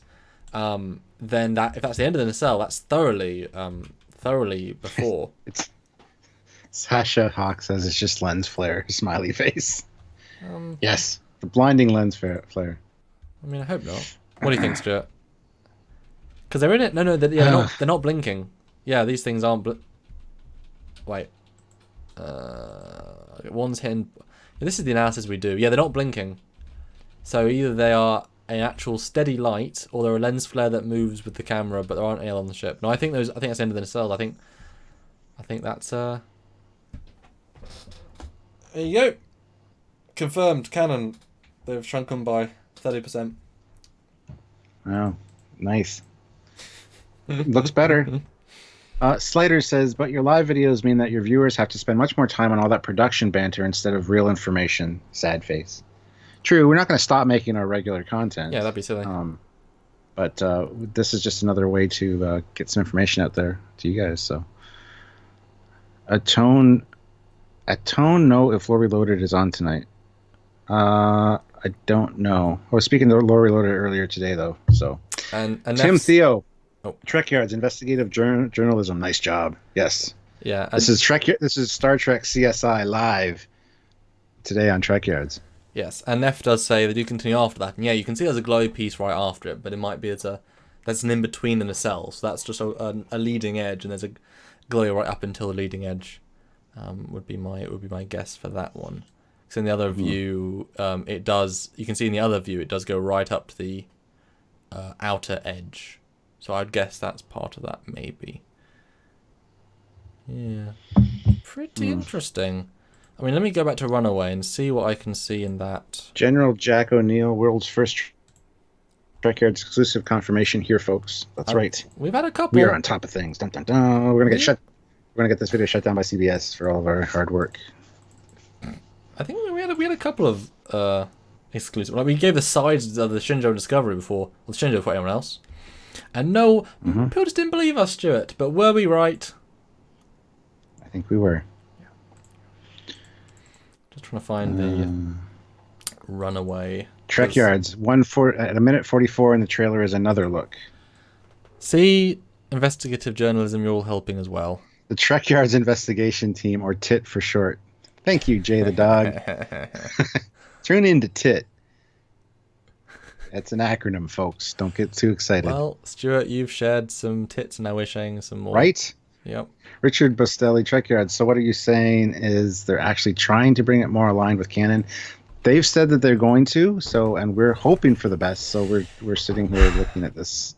See, I gotta go soon though, guys. Well, I will stay on for a bit because, support / friendship / chatting. This is certainly a blast. But hey, Stuart, can I end the Skype call? Can I end the Skype call and still have you on there? No, but I can swap out pretty quick. That's what I did last time. It's not a huge deal. All right. Bob sent €2. There's some good shots in the short. Maybe season 2 Discovery. Well, that's one thing I thought from season the short is that they're lighting a ship better. That's nice. Yeah, it was nice. But that was the whole point of that shot. Obviously, was just to impress people. So I'm okay. So there's another shot in the trailer, which does show the. And guys, if you have things you saw in the trailer you want to point out, I mean, this is all part of the fun because I do have both the trailer live and other things ready to go. So in this shot, we can see an aft view of Discovery, and we saw it in the previous trailer as well. Is that going to come up properly? Yes, but it's very big right now. So yeah, there's the... Nope, not quite yet. So yeah, there's the shot of the engines. And as you can see, Stuart, it looks as if the glowing slit does go right up until the end of the nacelles, which is not true of the current model of Discovery. They stop well before. And so that would be such an obvious, easy fix and change if they just cut out the back little bit. Is that the Discovery nacelles, though? That's during the launch procedure for these things, right? Well, you see the Discovery in the same scene, so I would assume it would be. But there is another ship that the engineer lady is on that's not in this trailer. And those little fighter things they're flying don't look like they come from Discovery necessarily. Jill Wright sent $2 and said, Happy Thanksgiving. Well, thank you very much, Jill. I'm going to have a good weekend. Lots of good food. I'll be fat by the end of the weekend. Yeah. But that's all right. It's planned fat, so it's fine. Sweet. We got almost 200 likes on this video, too. Nice. Sweet. Okay, so I'm mimicking the shot from the trailer. I'm assuming it's a very wide angle because it's a... See, I love 3D. I can just do this stuff. Well, now that's interesting. What? I'm still waiting. Why exactly? That's... What? Sorry, I should put this live, shouldn't I? That's just confusing now. So that's the view. And weirdly, one nacelle, you can see the edge, you can see the lighting go up until the end, and one doesn't. Okay. Sure, that makes sense. Let me make it even further. No, it's not. I mean, what do you think about that, Stuart? So this is a licensed model. Now, presumably they just made a mistake with the polygons, but it looks like maybe the way the taper is, it still looks like it's the entire thing. But that's roughly what you'd see. What do you think, based on the views? Does it look like Discovery? Could it be another ship? It does look like Discovery, but I have a feeling it's another ship. I've thought that since the first time I saw that launch scene. I don't know. I could be wrong. Somebody's saying go wider. Yeah, I just did. I went to the like. Yeah. It's because one of these sides does look like it has a. Oh, that's a light. That has a thing that goes across the entire thing, but the other one doesn't, which doesn't quite make sense to me. Well, see, yeah, this one does go across the entire thing, and there's a blinky where. What? There's a comment I'm laughing at. Captain Sovereign fighter scene. Michael Burnham says, "I'll try spinning. That's a good trick." Yes. Anakin Skywalker for the win. Oh, it's just a broken part of the 3D model, Stuart. They just didn't finish the model. Oh, that's disappointing. So on this side of the Discovery model, that's funny. So yeah, there is meant to be a glow bit all the way around. They just didn't finish it on. So there, that does look like the nacelle. They might have just shrunk it a bit. So not as conclusive with that one, guys. But you know what? We tried. Look at that texture. Look at that texture. Texture. Anyway, guys, I think I should probably gonna get going. Texture. Trekyards, I'm still not sure I can forgive Discovery for all the dumb lore so far, but I might forgive them for the season 2. I might. Yeah, same. A lot of people say that. CreeperBot23 sends $4.99. The blue glowies have always gone around the whole back of the nacelle.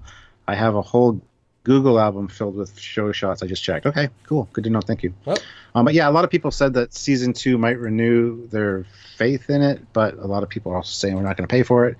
I think they need to see some more drastic changes And we got to remember, this is just a trailer. Those are usually very misleading with the way they're cut and things. So who knows? We're just hoping for the best. Is kind of where we're standing right now, I think. At the bottom line, the reason for this whole live, the Klingons have been fixed.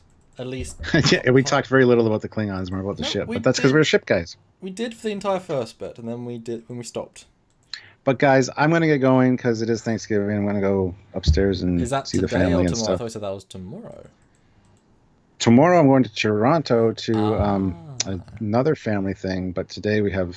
Anyway, yeah. So there's multiple things going on this weekend. Like I said, I'm going to be busy this weekend and all this week. Which is why I'm joining you all tomorrow.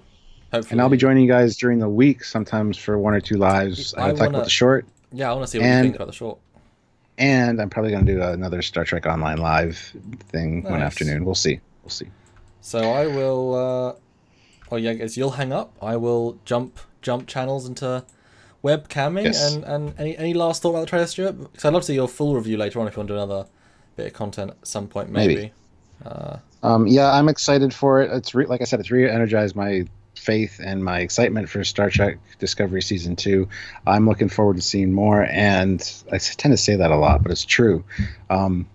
And don't forget, tonight at 11 Eastern Standard Time, I'll probably be on Anti-Trekker Live, so come and join that if you guys want to. But just remember, Captain, if Anti-Trekker gives you hell, you have the bigger ship in my sci-fi project. Well, thank you, Richard.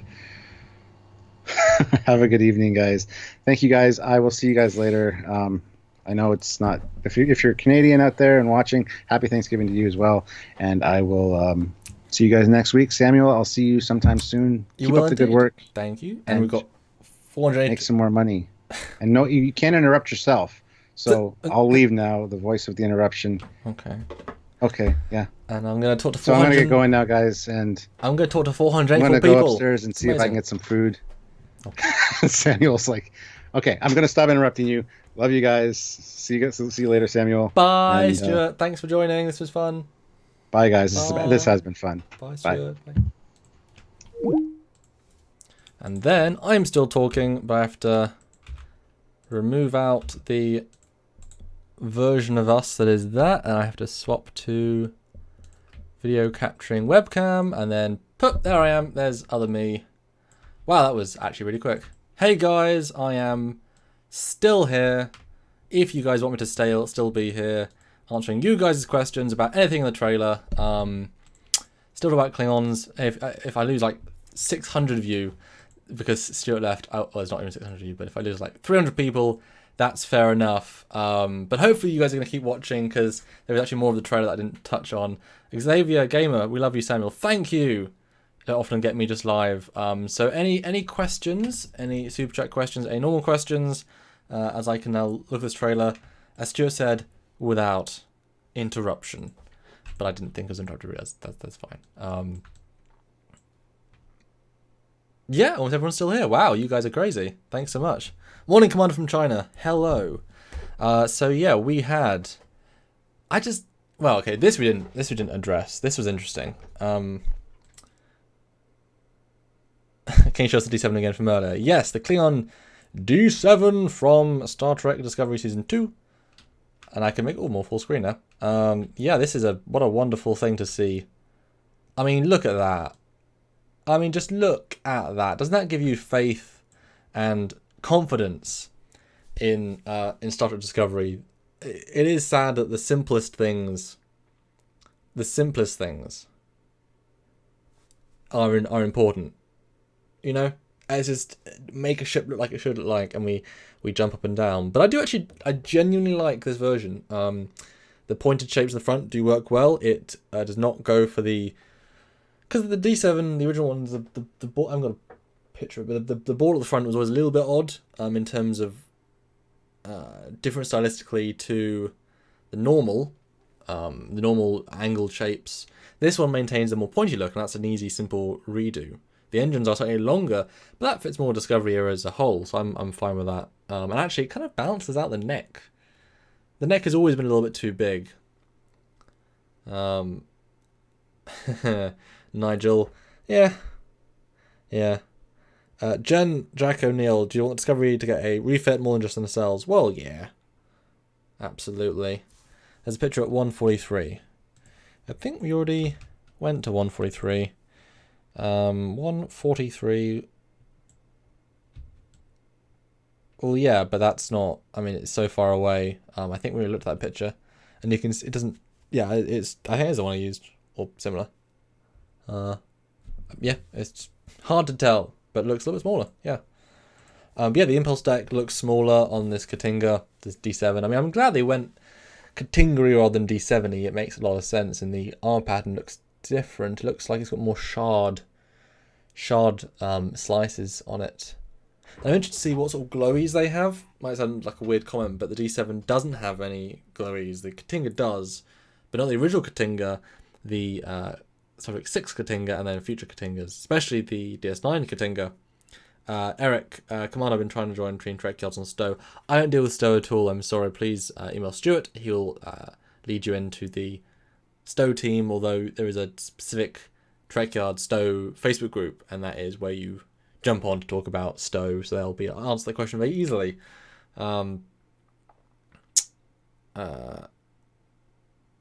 Nigel, oh yeah, sure. I mean, that's obviously meant to be number one. We know that is specifically, and yeah, she looks. I mean, you know, Magell is unique, you know.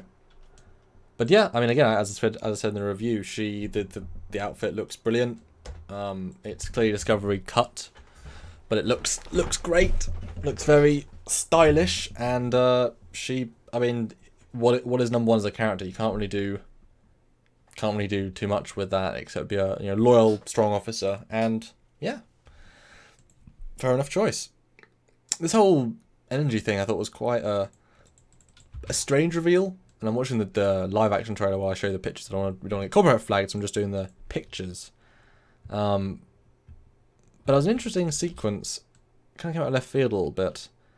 I mean, you get a sense from the first trailer as well that they have parallel storylines. Which is interesting, even if the Klingons have parallel storyline as well. Although actually, there's a shot of her who looks very ill. That's interesting. Yeah, I'm guessing the mycelium is affecting her dramatically, and then Stamets uses the gravity gun, pulls a rock out of her, which then flies a little bit. Weird.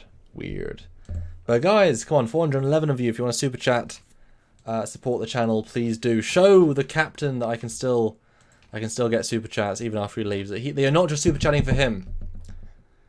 They are not just super chatting for Captain Foley. You know, support me, Commander Cockings. I'm here. Whatever, you know. I won't take it personally if you don't. Just having fun with it. But yeah, so this darn interesting. No, she's not dead. They won't kill her. Now this scene I did want to point out before someone said maybe go back for a sec. Now let's fix the lighting a little bit because I tend to up in post. That's a wrong. Well, fixed. No. So I'm trying to change the light levels. I want to find the. Well, yeah, kind of works. Doesn't quite work. A €5 super chat from Z German. What do you think of the short Runaway? I found it a bit random. Don't see how it fits into the disc so far. I liked it. And Richard, I will review. Tomorrow's going to be our live because Stuart can't attend, so I'll be doing a live review of the Runaway short. I was able to see it. Peel sent me a copy. Thank you, people out there. Very helpful. Hey Jen, I always put each month. It's more just a if you want to support to get a question rather than anything else, please do. But don't worry, any support is superb, and it's difficult to keep track of comments on the second screen. Well, in the UK couldn't watch. I assume Samuel wasn't able to. No, I mean we have lots of Trekyards fans, and people sent me the thing. Oh, Mark Lawrence. $10 a super chat. What's that? It's a way of supporting Trekyards. Mark, yay! I'm not a failure for not having any super chats after Stuart leaves. Thank you. That's really cool. So this I thought was interesting. This sequence, and it's big on my other screen actually. This is interesting. This is a very random shot. I don't think it links to anything in the rest of the teaser. You've got a couple of people. Now, in the earlier parts of the teaser, it's clear that this team go aboard this ship. Okay, easy, great, we understand. We see this sequence and a couple of other ones where they're in this wreckage, but that doesn't quite equate to a starship that still has a corridor. Now, interestingly, look, there's a thing. It's medical. That's interesting. It's a medical ship. Huh. Interesting. This is kind of cool to have it full screen. This is actually really useful. It's going to make it work out where I am on the frame. Okay, but that doesn't look to me like it would lead into this scene. But stylistically, it's very different to all the other scenes. Close to this, but that's also different, it looks like.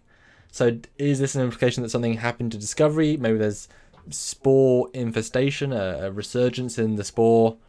There's 3 people, though, so it could just be the hallway of the ship. Now, I know that Discovery often reuses sets, so it could just be another version, another reuse. Although Al Agina says Star Trek Netflix on Twitter for international version of the trailer. Now, is that different? Because we know that they did maybe zoom and enhance. Yes! What a silly scene from Blade Runner. Well, that's interesting. Is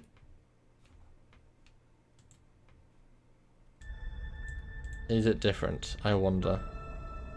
Starfleet I don't is a promise. know if it is. Now, is that showing my... I give my life for you. So I'm just watching the version of the teaser from Netflix, but it looks like the same trailer. Okay, it's nothing new from that, but still. So if you want to look at the trailer in the UK or anywhere else, just go to the Star Trek Discovery, Star Trek Netflix trailer at Twitter page, and that will have it in there. Oh, £5 super chat, which is like $7. Thanks for all you do. Also for introducing me to Star Trek Adversaries, having lots of fun in Quarks and in Fistful of Platinum. Sounds like you're more successful than I am at the game. Yeah, it's a lot of fun actually. Kind of difficult, but lots of fun. Thank you for the £5. Nanda Lancaster, yes, it's the same trailers with subtitles. But what do you guys think about this scene? About being, is this a flash forward to a shot in a later part of the season, which has the Discovery under attack, Discovery infestated? There's little, no, there's just lens flares, aren't they? But or is it just literally the hallway from the crashed ship? Because that would be, I guess, a sensible reuse, just not very creative. And if every ship has the same corridor, that would, well, all built at the same time, really. $5 AS dollar. Is it an issue if Discovery retcons it without explanation? What do you mean, the Klingons? I mean, what do you guys think actually? Do you think it's a problem if they retconned Klingons without talking about it? And you obviously have the Klingons being retconned in TMP from TOS. They explained it in Enterprise, and I thought it was quite a good explanation, really, considering the limited whatever.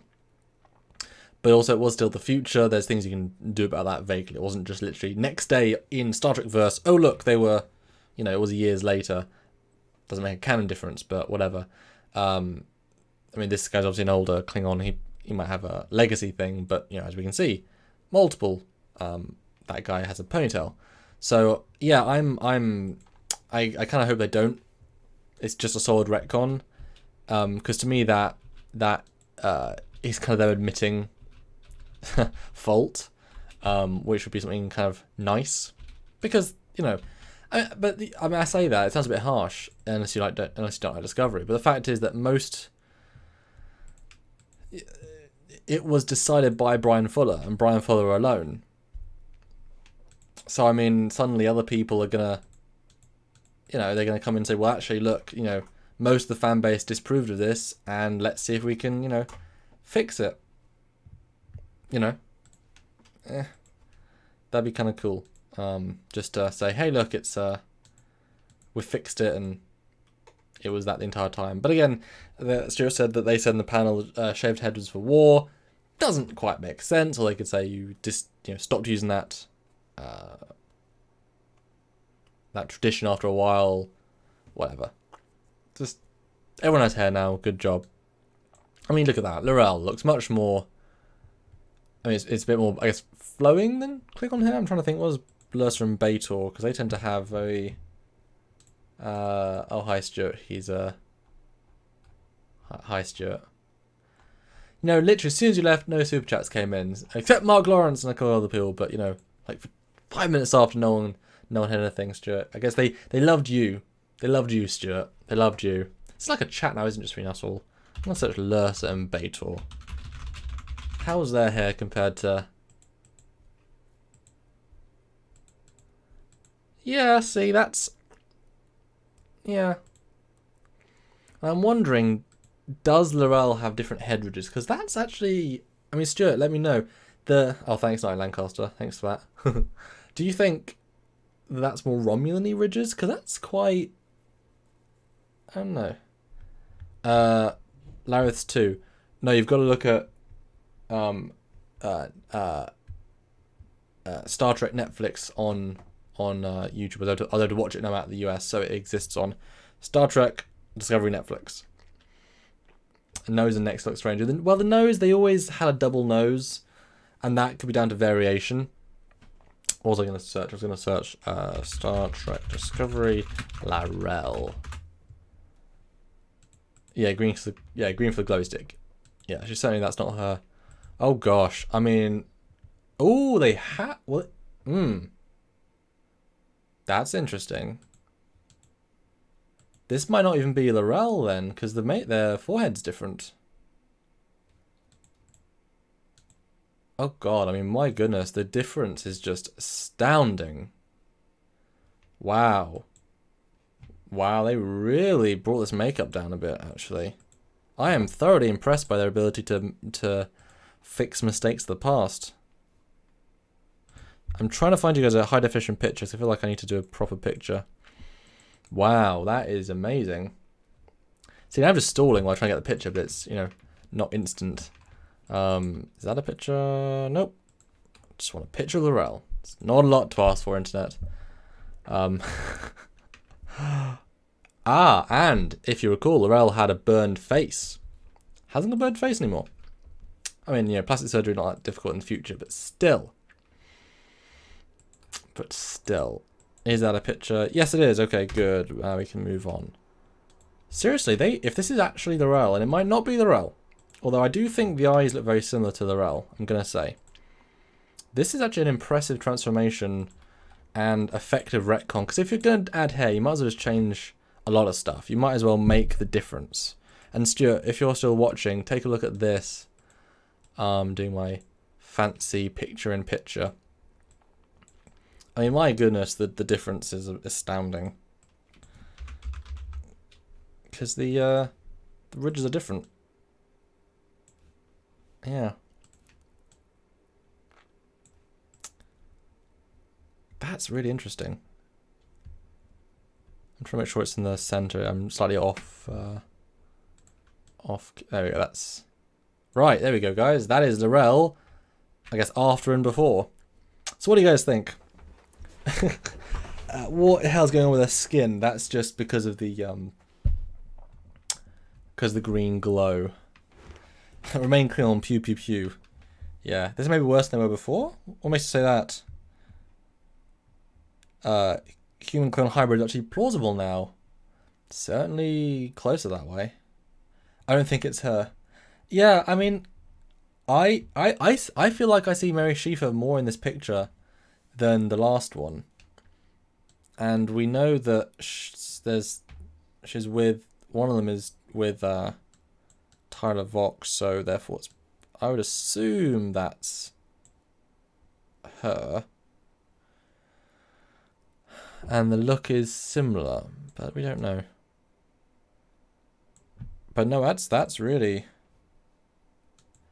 Oh, and the eye color is different. Yeah, that's true. But then they're also rebooting it, so they might just re-change it. Because like I said, I felt this is Mary Schieffer. Let me find a picture of her just to compare all the different things. Let me get that. But even if it's obviously, if it's not her, it's still an interesting comparative study on how they looked before and after. pretty drastic, actually. I mean, I wonder if she wants to look more human for Tyler. That could be an interesting sidestep. You know, if she still loves him, then maybe she's like, well, you know, we can't change it back, but I can make myself look more human-y, more like the Augment people, who are still canon, you know, all still exist. And give me a second, I have to do all this on the fly. Like I say, I feel like that's her, got her. I mean, it's got her nose. It's got.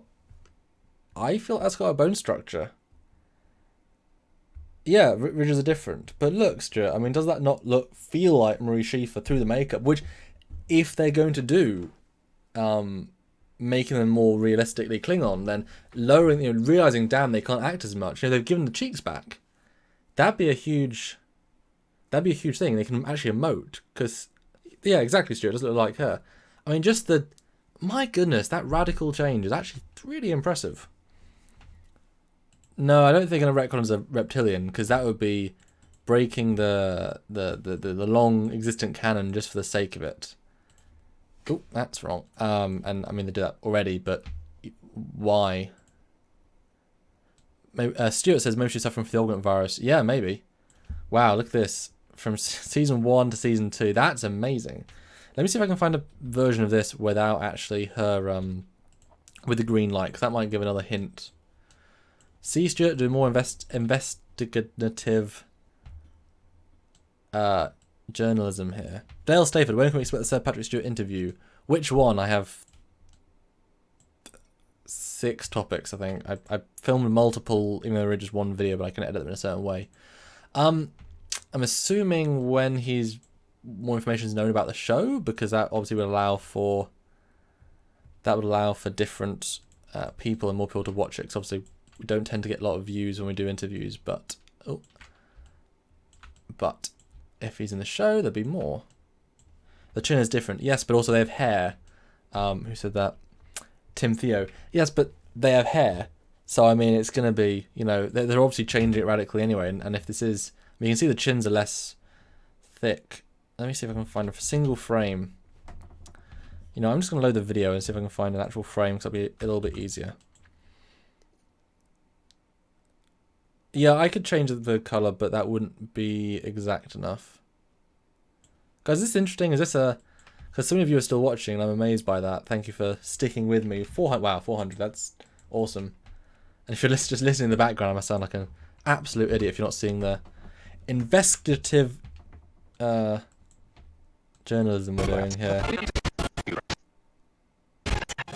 Right, let me find a frame then. Apologies for the louder noise. It's the trailer. Let me kill the audio. Oop. And then doing editing on the fly here.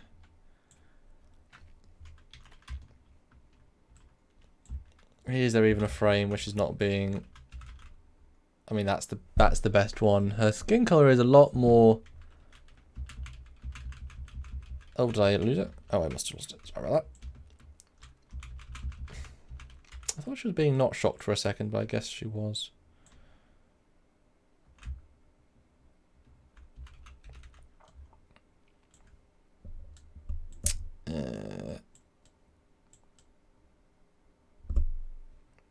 I mean, it's not really much more informative, is it, to be honest, guys? Still looks roughly the same. Yeah, still a greeny blue skin color, isn't it?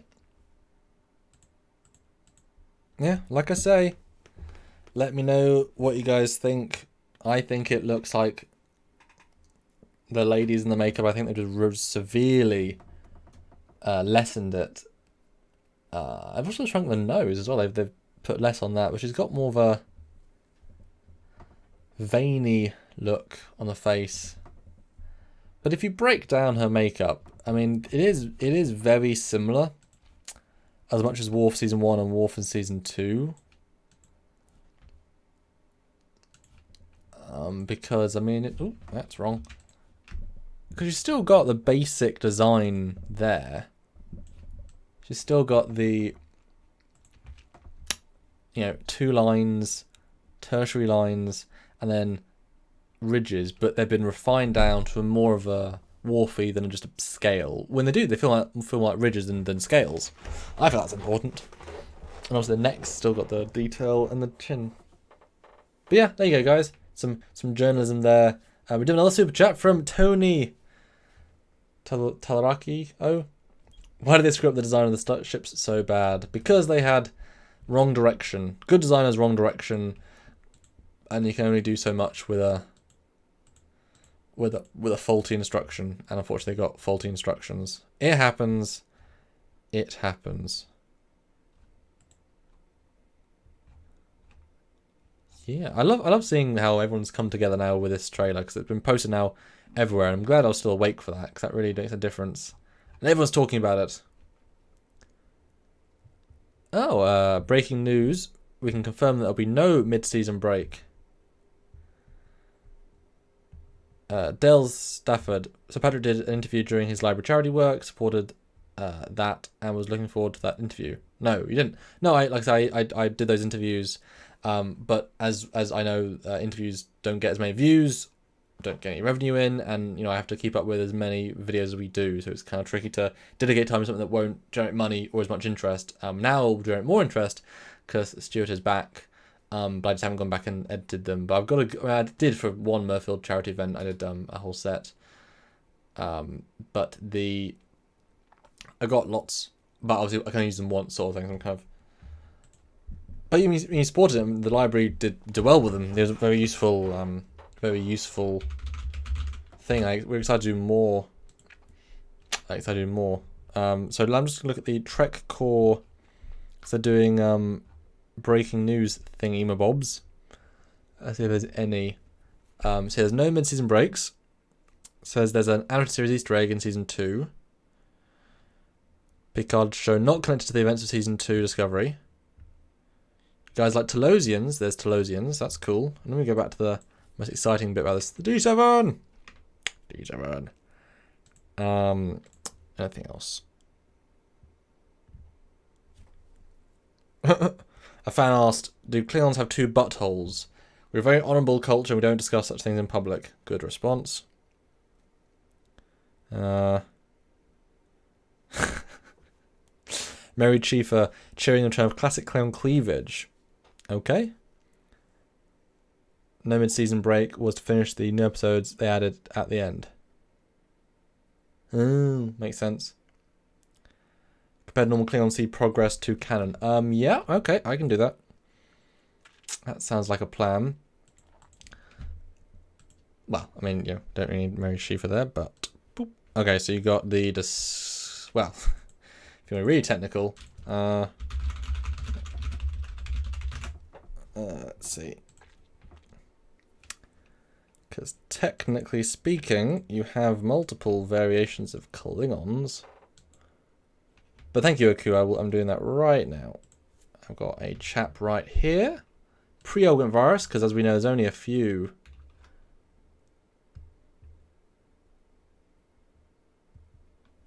Something from combo.com. As we head towards the current version of unification, the houses really each grow up on different planets. It is an empire, not just Kronos. Oh, sure.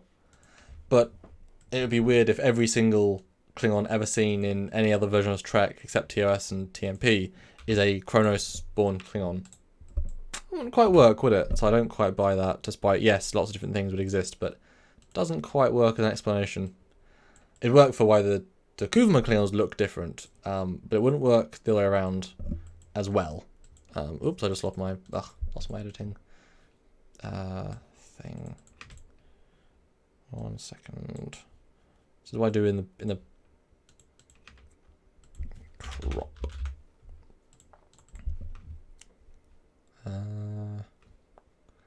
Again, so I do everything in post. So Enterprise 0 Klingon. Canon, totally normal. Make him a little bit brighter. Enterprise 0 Klingon. And then Discovery era Klingon, as you asked. And then Discovery 2. Although that's interesting how the ridges actually resemble this guy. That's really... Actually, Stuart, if you're still on, look at that. That is very, very similar. That's pretty much the same. Wow. Maybe they took their cue from Michael Westmore's Klingons after all. Brett Barrow, exactly. Maybe the reduction in Klingon makeup will let the actress be more expressive. Yes, absolutely. That's what I said for a long time. It was clear they just couldn't act as well, and they had to add a lot more just to get through the makeup. And this is going to be a huge benefit for them as actors. You know, they're not just playing warriors; they're playing characters, playing people. You know. So that's those, and then let's go for TNG, just a random Klingon TNG. Actually, no, I've got our episode on Klingons with Michael Westmore, which was a fun one. Go check out our video on Michael Westmore. 80s Total Awesomeness. Hello, how old are you, Commander? I am 25. How old do I look?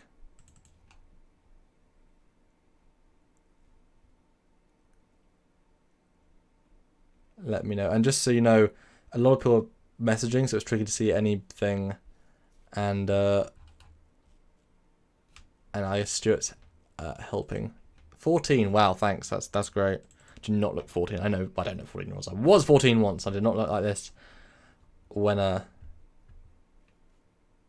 I'm great. I'm also 25. Sorry. Again, lots of people look like 20s. Mid-20s now. See, I'm trying to do too many things. It helps to have Stuart to vamp while I'm doing this. And you've got to keep talking as well, which is... Oh, why is it not?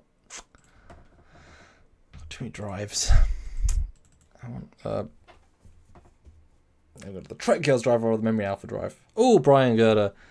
I still don't pay for CBS All Access, and I'm tired of seeing CBS attack non-profit projects like Stage 9. It is a shame, but they do have to protect their licensee. Just wish they went about it in a slightly nicer way. And Scorpio $2. Thank you. Very kind. No message. You should have put message. Would have read out whatever you'd said.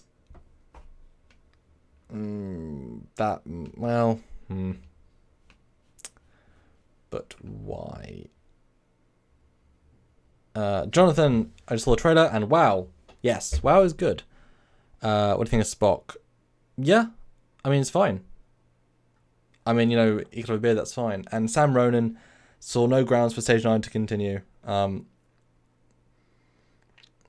had to stop because they have other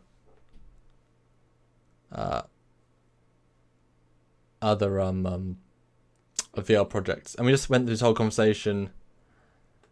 XO Rex, if you look at Maria Shifa, in comparison to this picture of the two of them, it's pretty clear that it's the same woman. She comes through a lot more in this new picture, so I'm pretty much sure.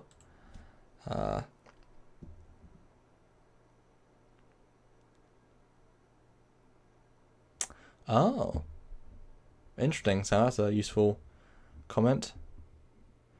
Well, yeah, it's good though. It's good doesn't look like Lorel because no one liked. Well, some people like, but it's it's a severely improved Klingon, and yeah, it does keep the weird bits, but severely refined. Allows her to act. I'm so looking forward to seeing. Is there a kind of reason why they changed the Klingons in S? Well, no, there isn't. No, there is not. They just did it because Brian Fuller said no hair and look alien, and then they did that because he said. No creative reason, no anything else. Scorpio, thank you for the great information. Well, thank you for the thank you. It's nice to be able to bring you guys information and try and show this. And I'm still trying to find Klingons to show the evolution. It shouldn't be this difficult, and it isn't this difficult. I'm just slow. And obviously, each Klingon has a different head structure. I know that Michael Westmore went away from ridges to more of dinosaur vertebra, I believe was how he phrased that in our episode. And so future Klingons have more of that look. And so I have found a picture of a Klingon. An actual Klingon, guys. Huzzah, huzzah. But I'm not going to use Worf, I'm going to use Kern. Because I think Kern's interesting as a Klingon. Although, actually, to be fair, this is an interesting picture. That really does not look very Klingon. I'm not going. It's actually K-less, ironically. Doesn't look as useful. As I was saying, Chris Obi really struggled to speak as Tukuvma. You could hear the costume muffling his voice. Hopefully, they'll be moving to more streamlined costume design. Yes, exactly. They really did not help the actor with that costume. Don't mind variety like Dale Stafford. Don't mind variety like Azerbaijan and others in Star Trek 6. Perfect example. That is absolutely more than fine. It's a big species, but that's why we said to them, have some with hair, have some smooth heads, have some not smooth head. You can't have them all be discovered in Klingons. That just destroys the canon. You can have a couple, sure. Have all Tukuvma select one, sure. Can't have them all. Does not work. And they've returned from that, so good for them. Even if you make mistakes, admitting you make mistakes is part of the way of fixing it. So good job for them. So this is Kern. Don't know why I said it in an accent. I feel like I'm going crazy, guys. Am I going crazy? I feel like I am. So there's Enterprise Klingon, to Discovery Klingon, to Discovery Season 2 Klingon, to TNG Klingon. And if only there was enough space in this window, but there isn't. Oh, I have to do things to fix it. Okay, hold on. Hold on. Hold on. Hold on. See, I made these for just when the first trailer came out, but I spent like a day and a half building them. Not live. And that was much easier than this. This is much more annoying. Worf's brother, yes! Kern. Good Klingon, actually. Oh. I thought he was anyway. So there you go, guys. The evolution of Klingons as requested by the Trekyards fans of the Klingon look. I'm ignoring the TOS one just because there's not enough space in this timeline. There you go, finally the request. Now I'm going to talk to the live stream again. Did anyone notice that Cole is actually in the trailer, the guy with the white hair? What makes you think he's Cole? Cole wasn't that old in TOS, and he looks very, very, very different to me. I mean, hey, if his ridges are the same, let me have a look, see if Cole's ridges are the same. Klingon Cole, because that would be the obvious thing if he's trying to be the same. Oh, you think he's that Cole? No, his ridges are different. Sorry, and I don't think he'd have that much hair. Yeah, he hasn't got the same facial structure. Yeah, totally different. I mean, to be fair, so is Mary Schiefer, but I'm just saying, different ridges. Back to the Klingons. The 80's totally awesome. There's a show called Face Off on Sci-Fi. I think that Disco 2 people are probably from. Yes, 2 of the makeup artists that worked on Face Off are on Face Off. Yeah, they are. They were judges, which was strange because then Michael Westmore was the other judge. Oops, that is broken. Yeah, Michael Westmore was another judge, so it was strange to see them next to the, the original legends, and yet they just made the show that changed the Klingon so drastically. That's quite strange. Why has this changed so much? Oh, because I changed the window. See? Live, guys, live. It's tricky. There we go. I mean, what do you guys think? Do you see a natural evolution there? But I will say, I will give them absolute credit. Laurel and one of the old ones do look... Whatever. Oh, sorry, Tim Theo, you missed the super chat. Oh, yeah. Sorry. Thank you for letting me know. Could the Klingons further be improved? If so, how? Yeah. See, Sam Ronan, Klingons pretty much changed between TMP movie. It would be nice to have... see, they did and they didn't. They from TMP to Star Trek 3, but Star Trek 3 was then exactly how Michael Westmore based Klingons on for TNG, and then he did Klingons for 5, 6, and all the future ones, and he did the exact same makeup style for all of them, yet making unique ones for 6. So he kept them consistent. I mean, no, he designed them all the same way, even though he could build more foreheads for those, but they're all built with the same guy in mind.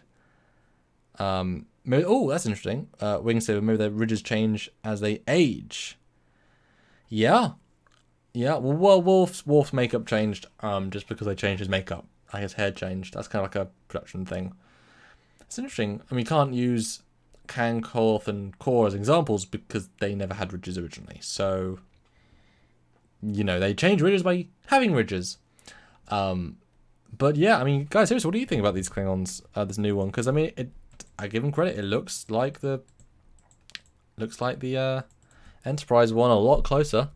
The nose is still a little bit outstretched, but I guess they can't give us everything. And the eyes. See, now the eyes are interesting. What do you guys think? Oh yeah, she hasn't got eyebrows, has she? The other chap has, but she hasn't. I hadn't noticed that. Because he obviously does. Well, no, that could be war paint, I guess. Wouldn't quite make sense, but... yeah, she hasn't got makeup. She hasn't got her eyebrows. That's interesting. But what do you guys think about this? Does it fit better now? Let me see if I can take out the green. Let me see if I can remove the color gradient in that. Green. Red Klingon. Doesn't really work that well.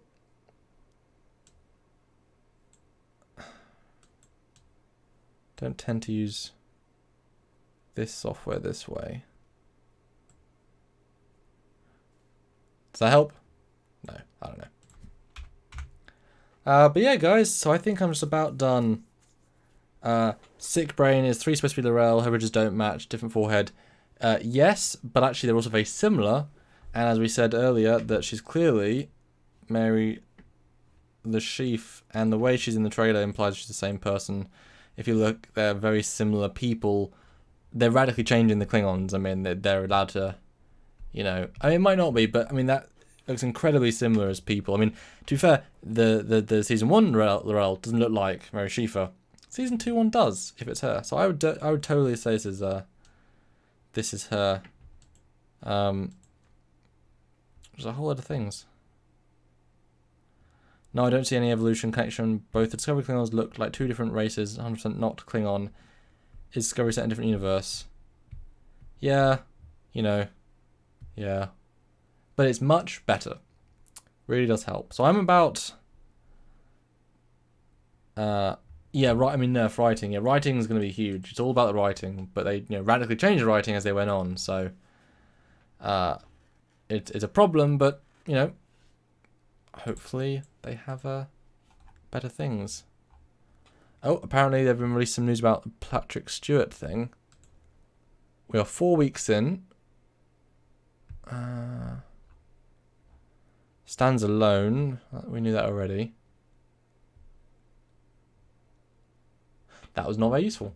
But yeah, guys, I think we're going to close it out in a minute. I'm quite tired. It's already 1 AM. You guys have had amazing support with Super Chats. This is going to make a huge difference to our channel this last week. It's not been the best week, so thank you so much. Yeah, Ash looks the same, just with a beard. Seriously, guys, I mean... No, just 4 weeks into planning, not principal photography. They're not that far. They still haven't got any scripts yet, so... tricky to film without scripts. And David, let me know if you're still watching this, because you tend to watch our live streams. Yeah, I know the D7. Let me know, David, in the Facebook after, if you're still watching. So yeah, there you go, guys. I'm going to close out in a minute. Any last minute super chat questions? I'll stay on for another 2 or 3 minutes. Anything you want to know about Runaway or the trailer or the Klingons? I try to go out on a high. $20. Let's see if we can end on a high. And I can, you know, go to sleep. You know. Hey David, $2. Thank you. Prince Photography stays start in April next year. Cool. Eric, you're welcome. Hopefully this isn't the first time you've seen all this stuff. But you know, I think we give it a good go. Actually, quite a long live as well. I think. Oh, I should not do that. That'll change proportion. David, again, sorry I missed the question. What did you need, sir? $20 and I can leave. We try to end the super chat on the The lives are not on a high, so if you guys want to support, get any last question that can be anything, I will answer that in the last like 2 minutes, and then $20 means I can go to sleep. That'd be nice. Yeah, love the show, guys. Thank you. Thank you. Maybe photonic D7 means worshipping Klingon. Okay, let me try it. D7. D7. D7. No, D7 is just our signifier of it. Anthony, first live chat. Welcome to your first live chat. Hopefully not your last. And I can see the number going down because you'll say I'm gonna go.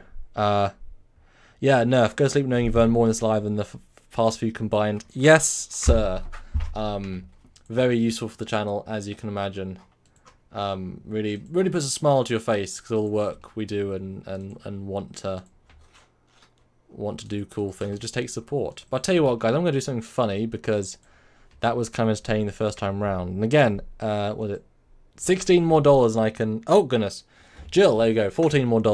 Are we doing Discovery Rewatch chat this week? Stuart cannot do Sunday, but I'm going to come in tomorrow and look at Runaway. I was able to watch it because they are great fans of to send me that, so that was really useful.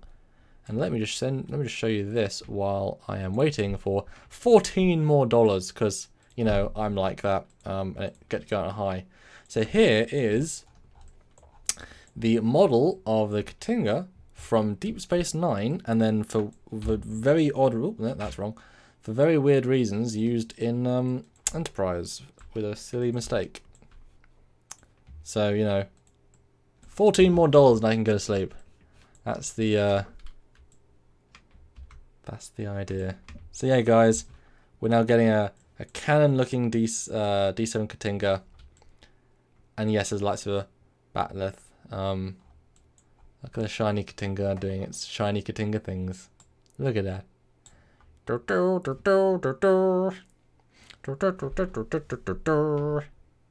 Again, saying I'm happy to help. Thank you to 80 Totally Awesome. Good night, Commander. Thank you. $12 more. $12 more, and I get to show you cool things. Is that Lightwave? Yes, it is. Let's look. What's in the window of a Klingon Katinga?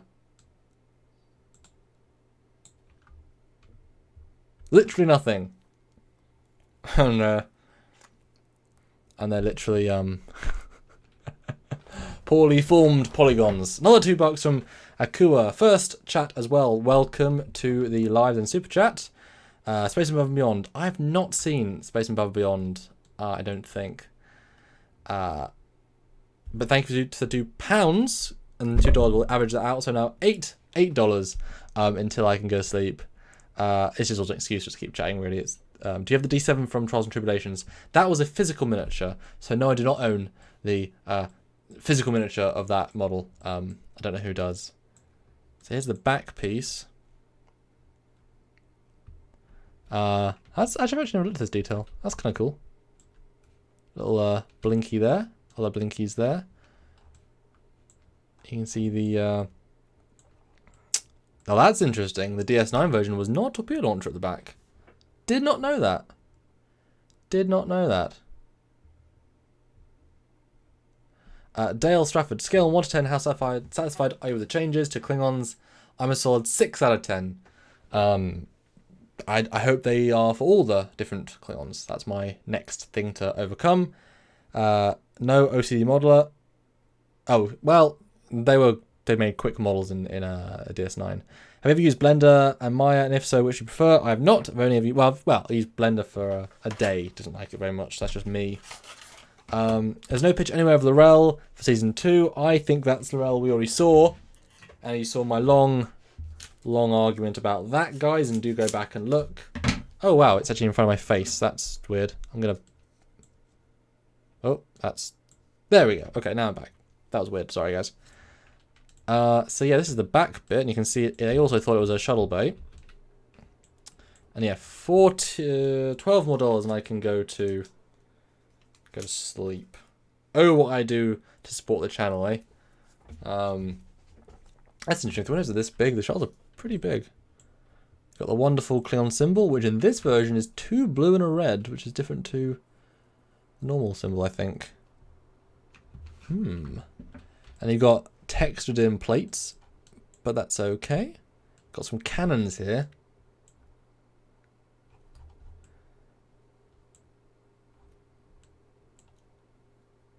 I don't know what these are. Green details. And you can see in the real Katinga, it's a lot of details, but it is very blocky. So I'm not against them.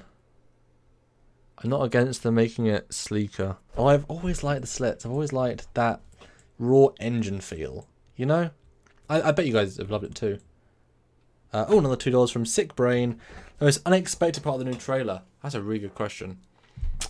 Klingons. I mean, I was Klingons because I was hoping. We're all hoping, but to see them finally is a real breath of fresh air. But that said, the D7, that was a really happy thing. Diva, can I give you 50 grand if you would like to? The channel would certainly do a lot with 50 grand. We just have a couple of trips and you know, get some new cameras and all sorts of cool things. I was even on the FX Studio site that does the makeup for Discovery, no pictures. So yeah. Oh. Lazarus 2. So you saw lots of Klingons with hair then? Hmm.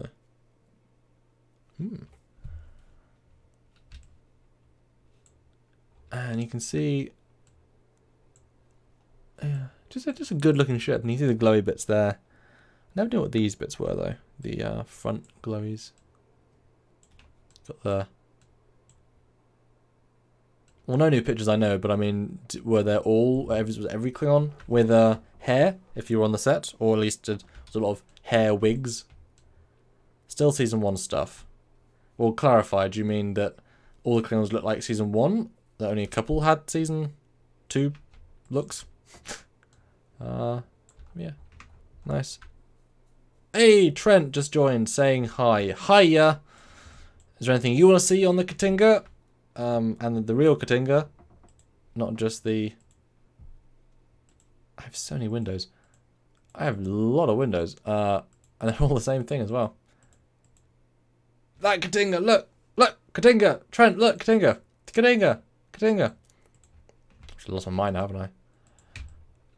I've lost my mind, guys. I've lost my mind. Stu's gonna see this and love this, I think. So that's a Katinga. Let me open up the. Actually, I'll load them together. Might as well. No, actually, that's a bad idea. The website. Okay, that makes more sense. Guys, I need $8 to go. 8. My procrastination skills are legendary. Absolutely legendary. Come on, guys, give some money and go to bed. I mean, I enjoy it. I mean, obviously, I enjoy it. I wouldn't keep chatting. Let's see if it'll understand the next version of Lightwave. Oh, that's my face.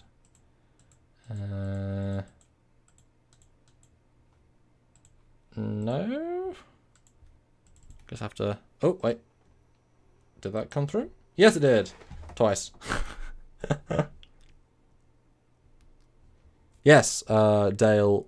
I really like seeing the real human. Yeah. I mean, that's one of the amazing things that we can do occasionally. This is the. This is the D7 that Rob Bonshun did for Eagle Moss. I mean, how good does that look? That angle right there. Seriously. It's just a classic design, classic shape. $8 more, guys, and I'm going to sleep. It's the simplest version. So you can see already different detailing here from the previous model. 5 for you. Thank you. Canadian, I think. That's. I think $3 left. I'm going to say 3.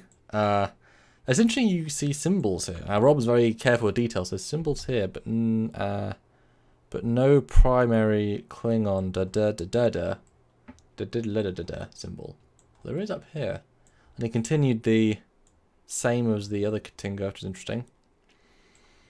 But again, you can see it's super simplistic. I mean, even like these details aren't even real details. They're all textured in. I'm sorry about the speed I'm going, but it's just the sort of guy I am. So yeah, $3 more. And I can go to sleep. Now this, as opposed to the other Katinga, does have the windows actually cut out the hole. See? You can see that actually cut out, which is a little bit more depth, just a smidge. And now, how did he do? Yeah, Matt Jeffries shapes do work from every angle. It does help. He was a damn clever man. What did Rob do inside the bay? Ah, no, he did a deflector, not a torpedo launcher. Interesting. Never looked that close. I don't know, there's a cutout there. That's interesting. Never noticed it like as a cutout. Don't let him go to sleep. Well, apparently. Let me make a 60 angle with Katinga. Okay, let me do a live picture. $3, guys, $3.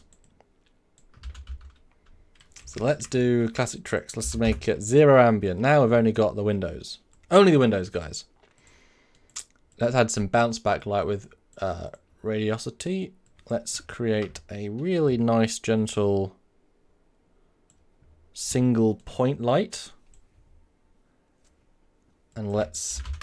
Oh, that is too much. Let's add in... Can I move that? I can't. Oh, that's interesting. Yeah, I thought it was the... Slider says the USS Hiawatha crashed down. I'm wondering why they know that. But it's similar to the Malquasi class Sea Eagle Moss models. Yeah, that's the model. That's the ship we thought it was. Commander Coggins, do you prefer smooth hulls or lots of windows? Hey, that's super... yeah, that's a super difficult thing to answer because it's super dependent on each thing. The problem with this model is that there's a lot of spec going on, so let's do... Actually lower that a little bit. So I want to add a nebula, but I want to... Hold on, let me just do... Oh, I can't... Give me 2 seconds. I want to load it from my archive, but that's a separate thing. Alright, now hold on 1 second. I'm just going to load a nebula in. Show you some bounce back light. Unless I get $3 and I have to stop. So now the first person to be annoying can stop me from doing this. Let's see. I want to load in a... Nebula 1. What's Nebula 1? I don't even remember. Nebula 1. Oh, that's... I know which one that is. Let's see. This is the most interesting part of the podcast. It's not a podcast. Nebula 1. Nebula 1 LWO file. They took the season 2 trailers down? What do you mean? Really? That's interesting. Really? Huh.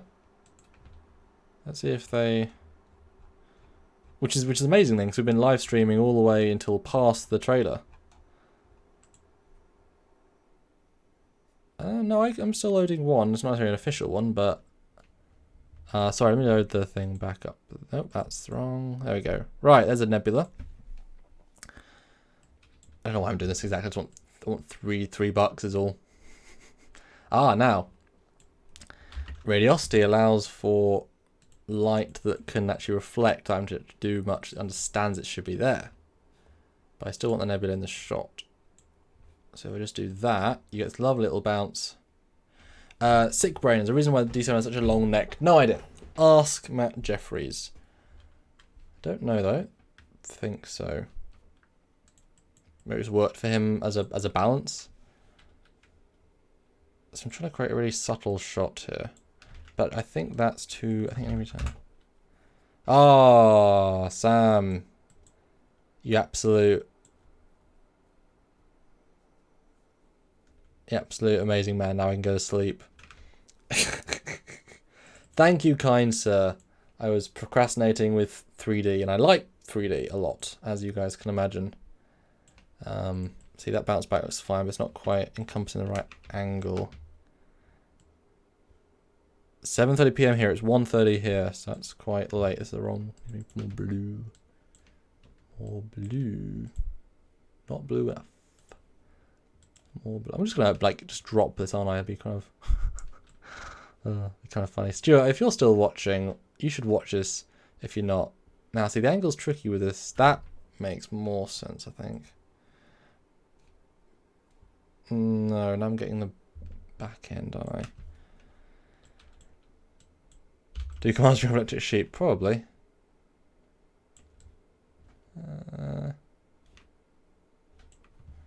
It's close enough. You know what? I think someone to say that's a realistic light. That's a realistically lit space shot. Kind of realistically lit space shot, to be honest.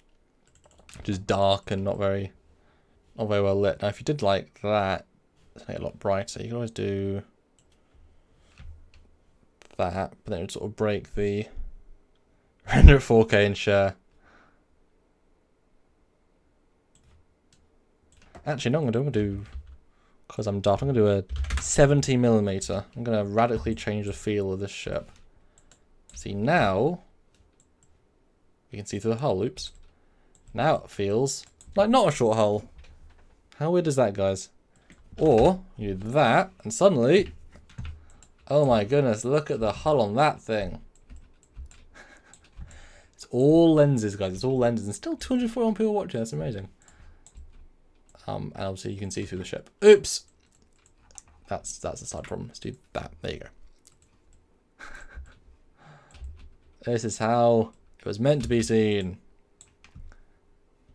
But actually, there's one little unique thing is that 50mm is how the human eye actually sees things. So if you were to see this ship in actual space, this is how you'd see it proportion-wise. Yeah. There you go, guys. That's my final random image. Oh, I read that season 2 is D7 while I was looking at pictures. Yes, no, we that's the problem with the live. You talk about things many times. Yes, D7 confirmed. D7, D7, D7, D7, D7, D7. Right, guys, thank you so much for this amazing live. Been a wonderful experience. Thank you so much. Hope you guys enjoyed everything we talked about. Hopefully you enjoyed Stuart's participation for the most of it. That I ranted for a long time. But I hope that has been fun. Let me know, or let us know by joining to other lives. Yeah, I'm definitely getting crazy here. Yes, David, I do. Yes, 1 second. But yes, have a wonderful everything else, guys. And I'll see you tomorrow to discuss. Oh, thank you, Tyler. Yeah, you probably see this as well. Yes, thank you guys for everything. And I'll see you next time tomorrow, in fact, for another live talking and reviewing The Runaway. And then we're going to do a season 1 rewatch of, I believe, 2 episodes this coming week. For just to catch up on ourselves, and that'll be fun. So until then, guys, he was Captain Foley, wherever he was, and I am Commander Coggins. We'll see you next time, guys. Bye, everyone.